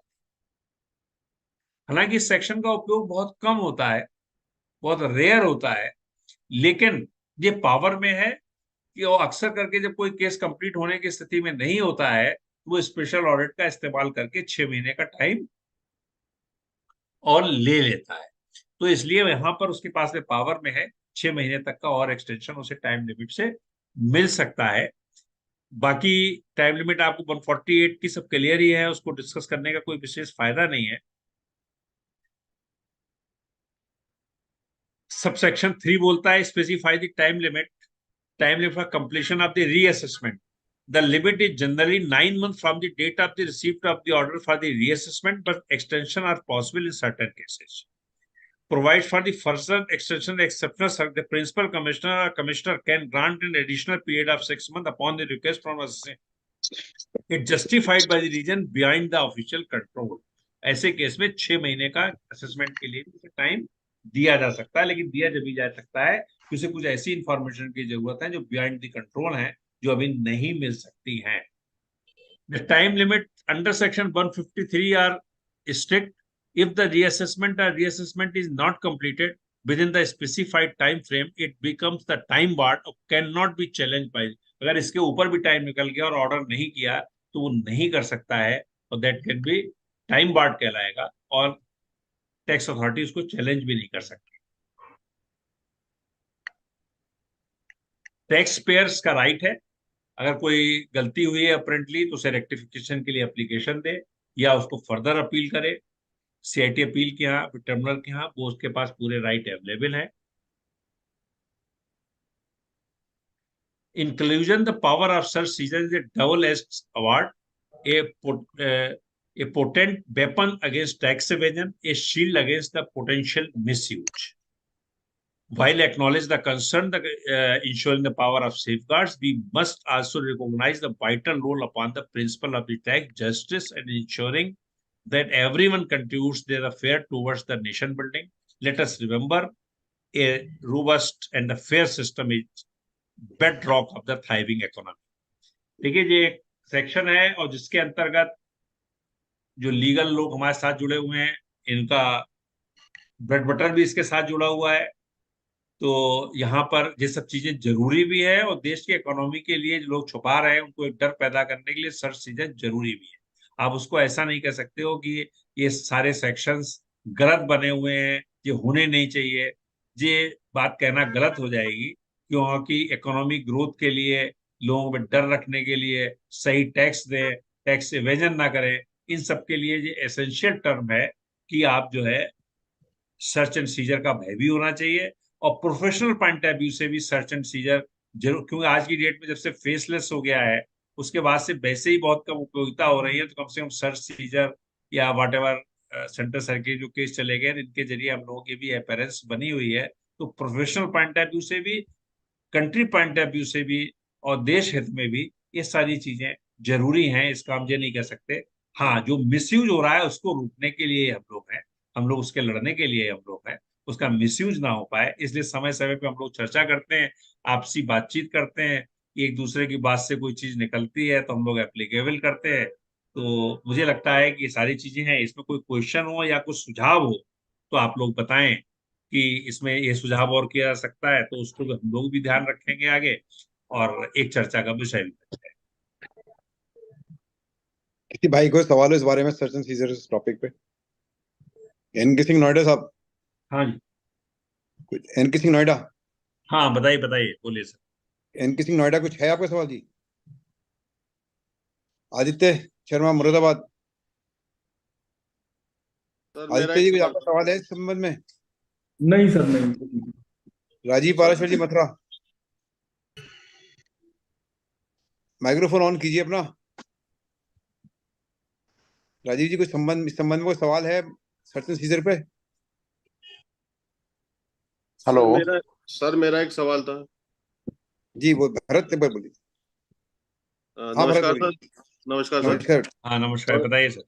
सॉरी सर, मैं थोड़ा लेट ज्वाइन हुआ वेबिनार में। मैंने बीच में ज्वाइन करा, तो मैंने जहां से ज्वाइन करा वहां से आपने ये कह रहे थे कि अगर हम कुछ डॉक्यूमेंट्री एविडेंस ऐसा दे देते हैं कि हमने कोई ज्वेलरी परचेज कर रखी है और वो सर्च एंड सीजर के टाइम पे है, वो हमारे को बाध्य नहीं है कि वो हमारा सीज करें। हाँ। तो एक जब हम इनकम टैक्स की रिटर्न फाइल करते हैं और उसमें एक ऑप्शन होता है, जो व्यक्ति 50 लाख रुपए से ऊपर की जिसकी नेट इनकम होती है उसे एसेट्स और लाइबिलिटीज की डिटेल भरनी पड़ती है। ठीक बात है। तो अगर हम उस एसेट्स में हर साल हमारी जो ज्वेलरी वो मांगता है कि कितने रुपए की है, और हम उस ज्वेलरी को क्योंकि उसमें डॉक्यूमेंट्री एविडेंस तो कुछ देना नहीं होता, हम उसमें अमाउंट खोलते हैं कि इतने रुपए की हमारी थी। अब मैं उसे हर साल बढ़ाता हुआ आ रहा हूँ, और इस अमाउंट को बढ़ाते बढ़ाते मेरे को फर्ज करो 10 साल हो जाते हैं, तो beyond the period of scrutiny 10 साल हो जाते हैं, तो और मेरे पे कोई डॉक्यूमेंट्री एविडेंस नहीं है, कि मेरे पे कोई बिल वगैरह हो उसकी परचेज का, इन दैट केस क्या वो मेरे जो मैंने डिस्क्लोज कर रखा है रिटर्न में वो मान्य होगा? नहीं, अगर वो आपने बढ़ाया हुआ है, इनवाइस नहीं है, उससे कोई फर्क नहीं पड़ेगा। लेकिन जो आपने बढ़ाया हुआ अमाउंट है, 1,00,000 रुपए, 2,00,000 रुपए या 50,000 रुपए, जो भी बढ़ाया, अगर वो आपके एक्चुअल बैंक अकाउंट से विड्रॉल हुआ होगा उसका, आप उसको एविडेंस दे देंगे। जो 50,000 रुपए, देखिए मैंने यहाँ से कैश निकाले हैं या कैश इन हैंड है या बैंक से निकाले हैं या डायरेक्टली उसको चेक दिया है, तो बाध्य होगा। खाली लिखने से बाध्य नहीं होगा। लिखने से तो 148 में उसके पास अपॉर्चुनिटी है, रीओपन कर सकता है केस 3 साल तक के। तो आपके, मेरा कहने का मतलब है, वहां पर आपको ये जरूर पूछ सकता है कि ठीक है आपने 1,00,000 रुपए बढ़ा दिए, लेकिन 1,00,000 रुपए आपने कब निकाले थे? कोई कैश विड्रॉल होगा, सैलरी होगी, या आपके कैश इन हैंड बुक्स में बोल रहा होगा, उसमें से विड्रॉल होगा, बिजनेस होगा। तो वो 1,00,000 रुपए की आपको बिल ना भी हो तो काम चल जाएगा। लेकिन वो आपको एविडेंस तो मांग ही सकता है कि वो 1,00,000 रुपए आपने कब निकाले और कहाँ से खर्च किया, उसको कहाँ से पेमेंट। मैं समझ गया, कैश बुक में एंट्री हर साल डलवा दे करें कुछ ना कुछ कैश विड्रॉल। एग्जैक्टली। बिल के लिए आप कह सकते हो मैं बिल मेंटेन नहीं रख सकता हूँ, पर्सनल एसेट्स है, मैं बिल क्यों रखूं मैं, ये आप कह सकते हो। लेकिन वो आपको एविडेंस जरूरी है। और आज की डेट में अब एक दूसरी प्रॉब्लम हो गई, एक पर्टिकुलर ईयर के बाद हॉलमार्क जब से आ गया है ना, हॉलमार्क के बाद तो उसकी उस पर स्टंप लगी होती है किस ज्वेलर्स की है। उस केस में 133 में बुला करके भी सम्मन लगा के पूछ सकता है उससे कि तुमने ज्वेलरी बेची कि नहीं बेची, आपने पैसे कैसे दिए। नहीं, हाँ ठीक है, हॉलमार्क से आगे भी एक सर्टिफिकेशन आ गया है, अब तो ऑनलाइन हाँ, सर्टिफिकेट तो मिल ये जाता सारी चीजें गवर्नमेंट डे बाय डे इसीलिए करती जा रही है कि ये सब चीजों की मजबूती प्रदान करे। तो अब, तो इसलिए बेटर ऑप्शन यही है, कैश बिल की जरूरत नहीं है, लेकिन कम से कम इतना तो होना ही चाहिए। Thank you sir, thank you. Shiv Gopal Gupta ji, आपने को अनम्यूट कर लीजिए। Good evening sir. जी बताइए बोलिए सर। सर मेरी क्वेरी ये है कि अगर सर्च के टाइम क्या उस असेसिंग अथॉरिटी से ये पूछा जा सकता है कि आपके पास क्या रीजन था, या आपके पास क्या डॉक्यूमेंट्स हैं जिसके लिए आप सर्च करने आए? देखिए, डॉक्यूमेंट्स देने के लिए आपको बाध्य नहीं है। वो जो बिलीव किया है, जिसके आधार पे आपने उसने सर्च करी है, कुछ रीजन सर्च वारंट है, तो सर्च वारंट पे ही नाम जो लिखा होता है, ये वाला क्वेश्चन अगर आपके क्या डॉक्यूमेंट से बिलीव है, सिर्फ हाईकोर्ट को पूछने का अधिकार है। आपको इसके लिए हाईकोर्ट जाना पड़ेगा और हाईकोर्ट में रिट दाखिल करनी पड़ेगी। इनके पास कोई ऐसा डॉक्यूमेंट नहीं, तो हाईकोर्ट में वो उसका रीजन टू बिलीव में देंगे कि हमारे रीजन टू बिलीव के आधार पे ही सर्च वारंट बना है, और रीजन टू बिलीव पे सेटिस्फाइड होकर के ही सर्च वारंट पे कमिश्नर ने साइन किए हुए हैं, अथॉराइज किया हुआ है। हाँ, अगर आपको ऐसा लगता है कोई रीजन टू बिलीव नहीं था या गलत सर्च थी, तो उस केस में सिर्फ हाईकोर्ट में पावर रह जाती है। हाईकोर्ट रीजन टू बिलीव लेकर के उस सर्च को कर सकती। क्योंकि मैंने बताया ना, सर्च होने के बाद में किसी के पास पावर नहीं है एक्सेप्ट जुडिशनल हाईकोर्ट। हाईकोर्ट में आप जा सकते हैं, यहाँ पे हाईकोर्ट का रोल है, और कई सर्चें हुई भी है बेकार, इसी आधार पे कि रीजन टू बिलीव जो था वो रीजन सही नहीं था। लेकिन आप उससे मांगोगे तो वो आपको ना देगा, और ना मांगने पे ना उसको देने का कोई राइट भी नहीं। रीजन टू बिलीव वो अपने अफसर को देता है, उस आधार पे सर्च वारंट पे नाम देता है। Thank you. सुनील पाल कानपुर जी, सुनील पाल कानपुर, आपका सवाल है कोई? No no no sir. आपने हैंड पर से, ठीक है। Shailja madam Meerut, Shailja Mohan madam. अगर जो दादा राय ज्वेलरी होती है उसके लिए क्या किया जाए? किसके लिए? जो दादा राय, मतलब हमको जैसे पास में मिली है ज्वेलरी, हाँ, तो वो उसके लिए अगर वो सर्चन सीजन में आती है तो उसके लिए क्या नहीं, प्रूफ किया जाए? कहाँ से ज्वेलरी मिली है, कहाँ से ज्वेलरी मिली है? वो जो हमको इनहेरिट होती है जो ज्वेलरी, जैसे मदर इन लॉ ने दी हमको। देखिए, मदर इन लॉ ने 2016 तक दी है, वो 30 लाख से ऊपर है, तो उसे बिल टैक्स की रिटर्न भरनी चाहिए थी आपको। 2016 तक बिल टैक्स एक्ट था। अगर आपको बहुत ज्यादा ज्वेलरी है, अगर उसकी वैल्यू 2016 में 30 लाख से ऊपर बैठ रही है और सारी एसेट्स मिला के, तो आप बिल टैक्स के लिए लायबल थी, चाहे वो ज्वेलरी गिफ्ट में मिली हो या किसी में मिली हुई। सेकेंड क्वेश्चन है, 2016 के बाद मिली जी, 2016 में बिल टैक्स खत्म हो गया, तो 2016 के बाद मिली तो गिफ्ट डीड होनी चाहिए, और जो मदर इन लॉ ने या किसी ने भी दी है, मदर ने दी है, उसके पास नंबर 1 ज्वेलरी की एविडेंस हो। नहीं, उनकी तो डेथ हो गई, डेथ के बाद हमको हमारी उनकी अलमारी से हमको मिली वो ज्वेलरी। डेथ कब हुई ये देखा जाए। 2015 में डेथ हुई, 16 में हम जाकर के लेकर के आए उनके अलमारी। देखिए, 2016 तक जब तक बिल टैक्स की डेट थी, अगर आपको मिल भी गई तो वो जी। एफिडेविट के साथ में बिल टैक्स रिटर्न भरनी चाहिए। नहीं मिली तो हमको 17 में जाके हम 17 में निकाल के लाए उनकी अलमारी से। तो ये आपको सारी एविडेंस देनी पड़ेगी कि 2017 में मिलती, कि ऐसी ही ज्वेलरी को जो सस्पेक्शन होती है वो सीज कर लेते हैं, बाद में छूटती है। हाँ जी हाँ जी। बाद में छूटती है कि जब आप जब प्रूव कर देती हैं कि मदर इन लॉ से मिली और 2017 में हमको मिली, तो मुझे प्रूव भी करना पड़ेगा आपको 2016 तक नहीं मिली थी, 2017 में मिली, ये आपको हाँ प्रूव जी। भी करना पड़ेगा। हाँ नहीं, वो तो हमने आफ्टर डेथ उनकी अलमारी से ली। अब जो भी है, अलमारी खोली होगी तो कोई विटनेस होंगे, अलमारी आपने अकेले तो खोली नहीं होगी, आपके भाई नहीं बहन भी होंगे, नहीं। उनके सामने खोली गई होगी। उस जो अगर आपको इतनी ज्वेलरी मिली है तो उनको क्या मिला? अच्छा अच्छा, नहीं हम तो सारी अकेली ज्वेलरी बहू हैं आपको तो मिल गई तो क्या उन्होंने ऐसा कुछ लिख के दिया है कि सारी ज्वेलरी आपको ही दे दी जाए? दैट शुड बी, देखिए जो अपना है एचयू ऑफ पार्ट है ना, होना चाहिए। हिंदू लॉ है ना, वो हाँ मैथोलॉजी जी। लगेगी। उस अच्छा अच्छा। मैथोलॉजी से कितना छूट सकते हैं वो केस टू केस डिफर करेगा, और उस आधार पे छुटवाते भी हैं, ऐसा भी नहीं कि नहीं छुटवाते हैं, लेकिन वो हिंदू मैथोलॉजी या हिंदू लॉ जो है ना, वो यहाँ पे काम आए। Okay sir, thank you. क्योंकि सारी ज्वेलरी आपको मिल गई तो भाइयों को भी कुछ मिली होगी, बहनों को भी कुछ मिला नहीं मैं होगा, अकेली बहू हूँ सर, अकेली बहू हूँ मैं। जो भी है। ये आपको प्रूफ करना पड़ेगा कि आपको वहां से मिली है, और हाँ जी जस्टिफाई, बस। जी। अगर वो अक्सर करके ऐसे, लेकिन आप इमीडिएटली हो सकता है वो आपकी बात ना माने और सीज कर, लेकिन बाद ओके में छूट जाएगी, कोई ऐसी बात। Thank you sir. HK Arora साहब, निहाल सिंह जी, निहाल सिंह एडवोकेट जी, कोई सवाल हो आपका? ओंकार चौरसिया जी, उपाध्याय साहब, अपने महामंत्री जी,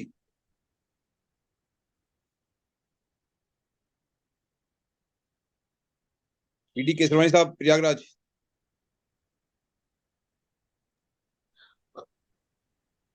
कोई प्रश्न नहीं सर। ठीक ठीक सर, ठीक ठीक, thank you. Brajesh Kumar ji, advocate. Brajesh ji, कोई सवाल हो आपका? नगीन गर्ग जी, आगरा।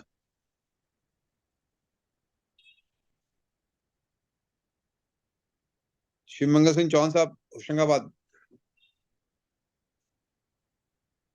उज्जवल कपूर जी, लखनऊ। कोई सवाल हो आपका? याकूब अली जी। किसी ओंकार चौरसिया जी का सर क्वेश्चन है कोई? ओंकार चौरसिया जी का अपने अनम्यूट कीजिए। सर नमस्कार। जी बोलिए। सर मेरा क्वेश्चन ये है कि किसी एसएससी ने अगर कोई प्रॉपर्टी परचेज किया है और वो प्रॉपर्टी गवर्नमेंट वैल्यू से अंडर वैल्यू परचेज किया है, जो गवर्नमेंट का रेट था उससे भी अंडर वैल्यू परचेज किया है, और बाद में कभी इनकम टैक्स डिपार्टमेंट को ये पता चलता है कि अंडर वैल्यू परचेज हुई है, गवर्नमेंट से कम की वैल्यू देके ये पेमेंट करके और प्रॉपर्टी परचेज की गई है, तो क्या इसमें भी सीजर के केस में कुछ लायबिलिटी बन सकती है? देखिए, अगर वो आप एविडेंस उसके पास में है कि अंडर वैल्यू और टेबल के नीचे से अलग से डीलिंग हुई है, तो बन ही सकती है। और अदरवाइज देखिए, जो लॉ कहता है वो 10% तक का वेरिएशन तो अलाउ कर ही रहा है, जी 10% तक का वेरिएशन हो सकता है। अगर उसके ऊपर है तो आपको ये प्रूफ देना पड़ सकता है कि आपने ये और प्रॉपर्टियां भी इससे कम की गई हुई हैं, या क्या ऐसा सर्कमस्टांसेस था कि जो आपको कम में बेचनी पड़ी। आप उसमें सर्कमस्टांसेस क्या हो सकते हैं? सर्कमस्टांसेस हो सकते हैं कि अनऑथराइज कब्जा था उस प्रॉपर्टी के ऊपर, 20 साल से लोग ऐसे किराएदार रह रहे थे, 10-10 रुपए किराया देते थे, 20-20 रुपए किराया देते थे, इसलिए हमने बेची है। इन प्रूफ के आधार पर कई बार हाईकोर्ट और ट्रिब्यूनल ने रिलीफ दिए हैं, लेकिन जहां तक उसके आधार पे सर्च का है, सर्च तो जब ही हो सकती है कि जब उसको ये विश्वास हो जाए कि आपका ऐसा नहीं है, ये पैसे प्रॉपर्टी ऑन रिकॉर्ड 20 लाख की जरूर दिखा रहे हैं, लेकिन एक्चुअल में जब 2 करोड़ 4 करोड़ 5 करोड़ की बिकी है और जो पैसा इन ठिकानों पे लगा है, वो ऐसा एविडेंस मिलेगी तभी उस सर्च में तभी काम है, तो अदरवाइज सर सर्च ये के केस में नहीं आएगी। नॉर्मल सर्कमस्टांसेस और असेसमेंट में सब चीजें हो सकती तो सर सर्च में परचेजर को नोटिस और सेलर को नोटिस दोनों को दिया जा सकता है हाँ, कि किसी सम्मन किससे दिया जा होगा? सकता है, सम्मन पे उसको बुला करके उससे पूछा जा सकता है। अच्छा सर, इसमें लायबिलिटी किसके ऊपर फिक्स होगी, परचेजर के ऊपर या सेलर के ऊपर? दोनों के ऊपर हो सकती है, अच्छा दोनों के ऊपर हो सकती है। जी। तो परचेजर ने भी अगर नंबर 2 में पैसा दिया तो उसके बाद भी नंबर 2 की कहीं कमी तो हुई है। बिल्कुल बिल्कुल। हाँ। Thank you sir, thank you sir. और किसी भाई को सवाल हो? सर नहीं है किसी का सवाल पूछता शायद। ठीक है, जी सर, आगे चलें। बस ठीक है, thank you very much sir. हमारा टॉपिक तो यहीं पे है, अगर कोई क्वेश्चन हो तो बता सकते हैं या कभी भी हम कर सकते हैं। बाकी कोई आपकी और चीज हो बताइए। किसी का कोई सवाल हो वैसे फिर देखिए हैंड रेज कर दीजिए या अपना अनम्यूट कर लीजिए, पूछ लीजिए। फिर बाद में मत कहिएगा सर हमारा सवाल रह गया, हम पूछना चाह रहे थे। रविंद्र गांधी जी, रविंद्र गांधी जी, आपको कोई सवाल तो नहीं है? बात करने में मस्त है।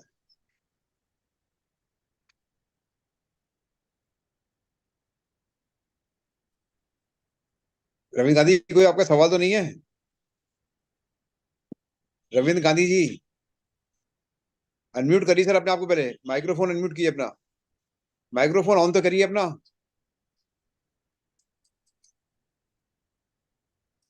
आपने वीडियो ऑफ कर ली।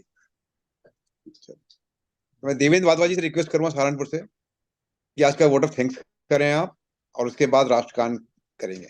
देवेंद्र वाधवा जी, सहारनपुर।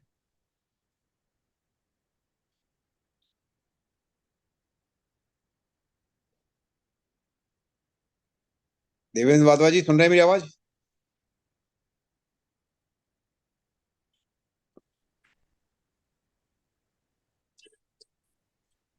देवेंद्र वाधवा जी, हृदय को सवाल है आपका क्या? रविंद्र गांधी जी, सर कोई नहीं है सर। क्या? देवेंद्र वाधवा नो जी, सर। ठीक से ठीक।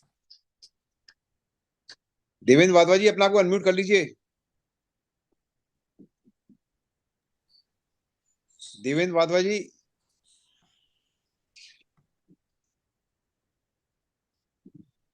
अंकित जी देखिए देवेंद्र वाधवा जी कहाँ बैठे हैं। देवेंद्र वाधवा जी,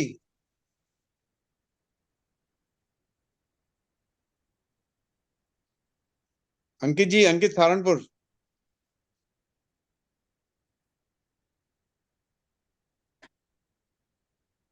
संजय भटनागर साहब, संजय भटनागर जी आगरा।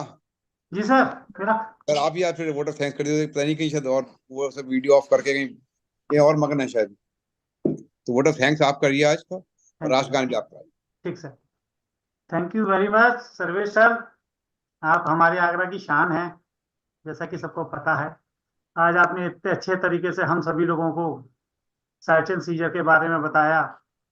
सभी की बहुत ही, देखिए नॉर्मली बहुत भ्रांतियां हैं कि कब होती है, कब सर्च होती है और कब सर्वे होता है, दोनों का डिफरेंस बहुत अच्छी तरीके से समझाया। बहुत सरल शब्दों से आपने हम सब लोगों को सिखाया। तो मैं उपकाश की पूरी टीम से, छतरपुर और नर्मदा हरदा एसोसिएशन की तरफ से आपका बहुत बहुत धन्यवाद करता हूँ। हमारे सभी साथियों की तरफ से बहुत बहुत धन्यवाद है कि आपने बहुत अच्छे तरीके से हमको सर्च एंड सीजर के बारे में बताया।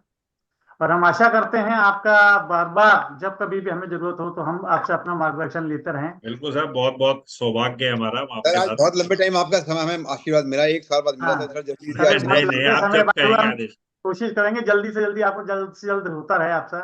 आपसे मुलाकात इसी बहाने देखते रहे सर, हम आपको चेहरे से देखते रहे सर, नहीं, इतनी शानदार व्यक्तित्व और स्माइल के लिए। और मैं सभी से अनुरोध करूंगा कि राजगान के लिए राष्ट्रगान के लिए अपनी अपनी सीट पे सब खड़े हो जाएं सर। कोई बैठा ना रहे, अपनी सीट पे ध्यान रखिएगा please.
Thank you very much everyone. Thank you thank you thank you sir. Thank you sir, thank you sir, thank जिन यू लोगों ने भी सर। उपकाश वेबिनार चैनल सब्सक्राइब नहीं किया है, साथियों ने अपना चैनल सब्सक्राइब कर लें। अपने साथियों को भी कहें कि वो सब्सक्राइब करें चैनल को, और आप देखें जो भी आज के टॉपिक्स होते हैं इनको अपनी वीडियो को दोबारा देख के आप अपना ज्ञान वर्धन करें। Thank thank you very much हमारे एवरीवन। हर्ष शर्मा जी, हमारे आभार स्तंभ जी, बहुत बहुत धन्यवाद। Thank you.